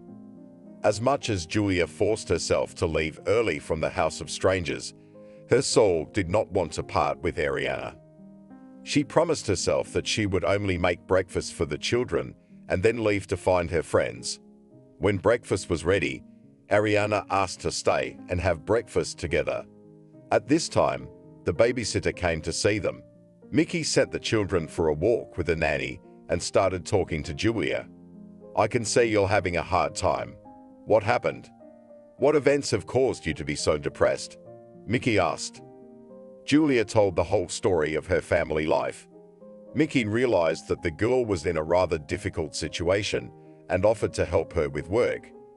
But Julia thanked him for his participation and refused to help. She kept hoping to find her friend Elizabeth, who had graduated from law school and was building a career in her specialty the last time they saw each other. Julia hoped to get some counseling from her friend and then think about setting up her life. Mickey walked her to the door and told her that if she didn't find her friend by tonight, she could go back to his apartment.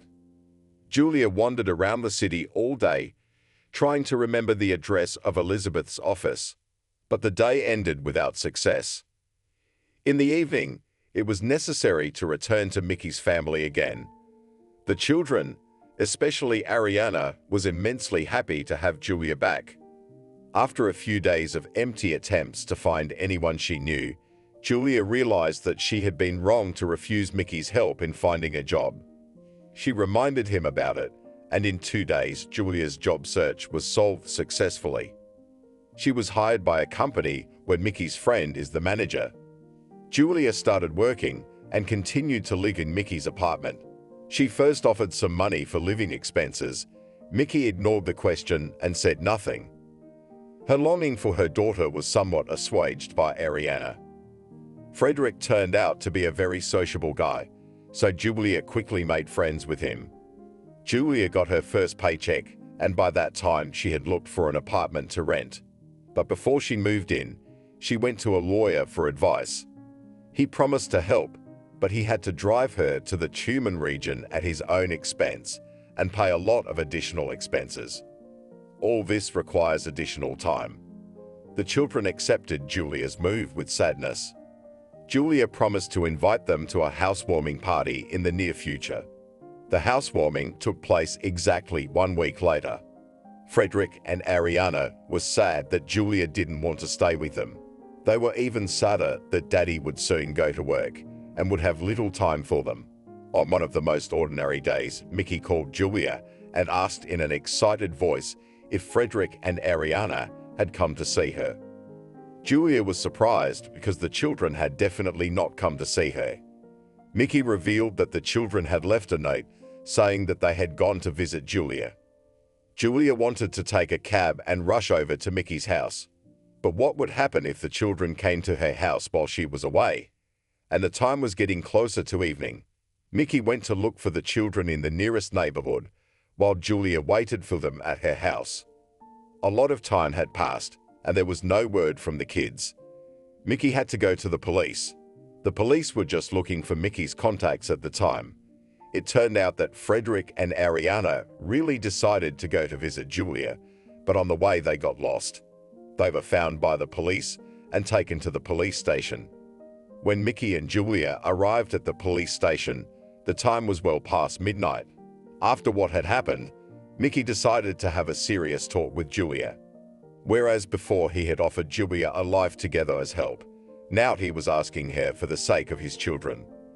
He even promised to pay Julia just to keep his children happy. but Julia took offense at the offer to pay her money for company.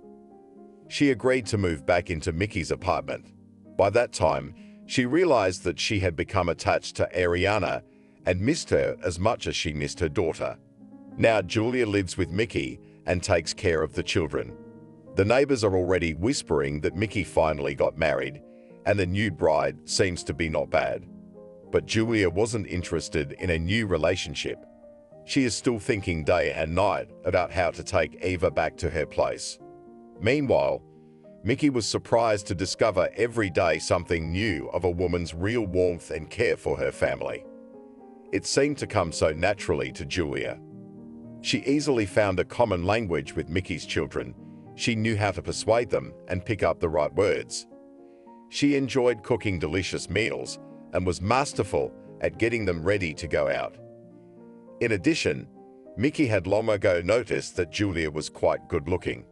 It was true that lately she had neglected her appearance a little. But Mickey had a clear idea of how stunning she would look if she gave herself some money and time. He decided to give her that treat. The following weekend, he gave Julia a certain amount of money and urged her to spend it on herself. Julia did so.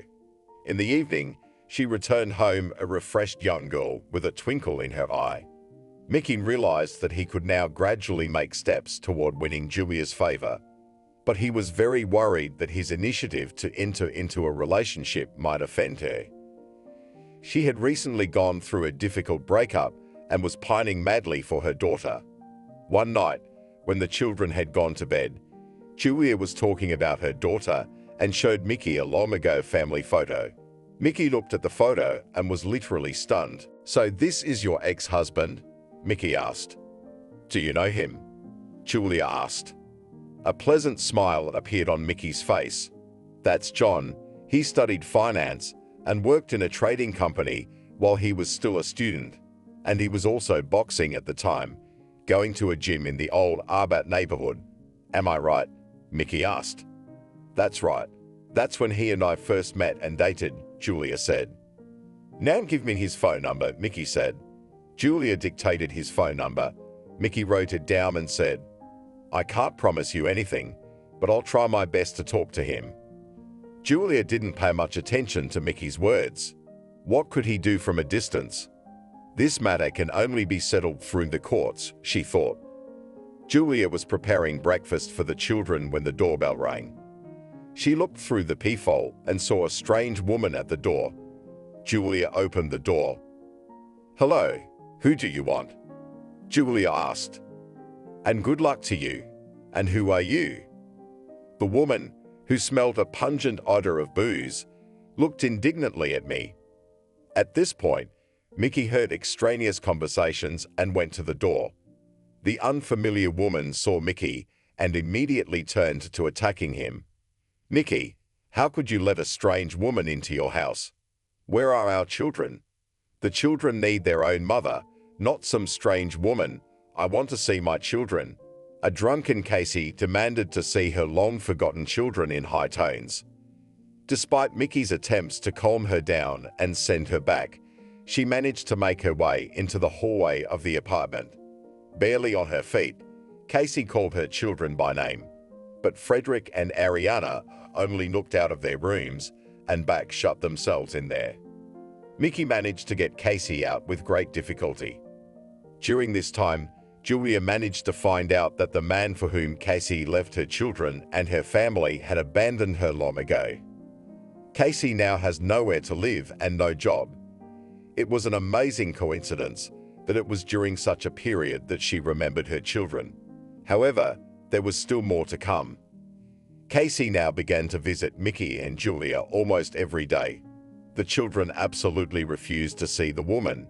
They didn't even seem to remember her. But Casey continued to demand that Julie get out of here and vacate her apartment immediately. Attempts to peacefully negotiate and resolve the matter were unsuccessful. At one point, Julia felt genuinely sorry for Casey as a woman, but it was useless to talk to her about it. Then Julia decided to try a somewhat unconventional approach to solving the problem. From the family album, she took out some good photos of Casey and posted them on a dating site. There were quite a few offers. Julia carefully selected each of them to find a more or less suitable match for Casey. Julia honestly told all the men that she was looking for an easygoing man for her friend. From the candidate, she demanded serious intentions, a job, and a great desire to meet a girl with whom you can live your life without much worry. And there were quite a few of them. Julia gave Casey's phone number to a few selected candidates and strictly warned that the bride did not know about the dating site and the efforts of her mysterious friend. For potential candidates, it did not prove to be a problem. After 3 days, Mickey's apartment was quiet. There was no more banging on the door or drunken debauches on the landing. Julia realized that it was likely that one of the potential candidates had found a way to approach Casey. But Mickey didn't know the whole story and was worried sick trying to think of a solution to Casey's attacks. Julia left him alone with these worries so as not to seem too resourceful. On one of the usual days towards evening, Mickey called Julia and asked her to come home early. He promised that there would be a surprise waiting for her at home. Julia thought that surely Mickey must have bought something or wanted to give her money for shopping and salons again. What was her surprise when, after coming home from work, she opened the door to Mickey's apartment and saw her Eve in the living room. She couldn't believe her eyes. It turned out that Eva had missed her mom a lot too. They were sitting in each other's arms right on the floor and couldn't get enough of each other. Only then did Julia become curious as to how Mickey had managed to get her daughter. Mickey only smiled enigmatically and promised to tell her everything at the family dinner. I was walking home from practice one day and noticed that in the darkness behind the garages 2 big guys were beating up one guy. The victim was almost unconscious. He had no strength left to resist or beg for mercy. The bullies were beating him brutally. I decided to stand up for this guy. I managed to quickly calm the 2 men down so that they ran away in the darkness, blazing their heels. The guy had already lost a lot of blood and was lying half dead, so I took him to the hospital, and a couple days later he came to. By that time, even his parents had arrived. I visited him a couple times, just for humanity's sake. Then his parents thanked me immensely and offered to ask me anything I wanted from them. Like an honorable man, I didn't ask for anything and just disappeared from these people's lives. But I do remember John's face. After I was discharged from the hospital, he found me and bought me a couple of beers. That was the end of our acquaintance. So the other day, I called his parents and reminded them of the thanks they wanted to give me years ago. I told them the truth and asked them to give Eva away. So today, John brought Eve himself. I promised the Weasleys that I myself would personally take care of their granddaughter as my daughter. Eve will be a sister to Ariana. All that's left is to get you to agree, Mickey told Julie. Julia thought for a moment that everything was happening as if in a dream. When Ariana and Eva hugged her from both sides, she realized that this was not a dream, but the real life she deserved. If I understand correctly, did you just propose to me? Julia turned to Mickey. Mickey only smiled back. Well, then I mean to consult with the people who are important to me, Julia said. Then she turned to the children and asked, Frederick, Ariana, and Eva, are you ready to be brothers and sisters to each other and call Mickey and me Mom and Dad? Asked Julia. Yes, the children answered with glee. If the most important people say yes, how can I say no? Then I'll say yes too, Julia said. A couple of weeks later, Mickey and Julia were officially married. There were no more marital problems along the way. Maybe it was because they had paid a high price for happiness in advance.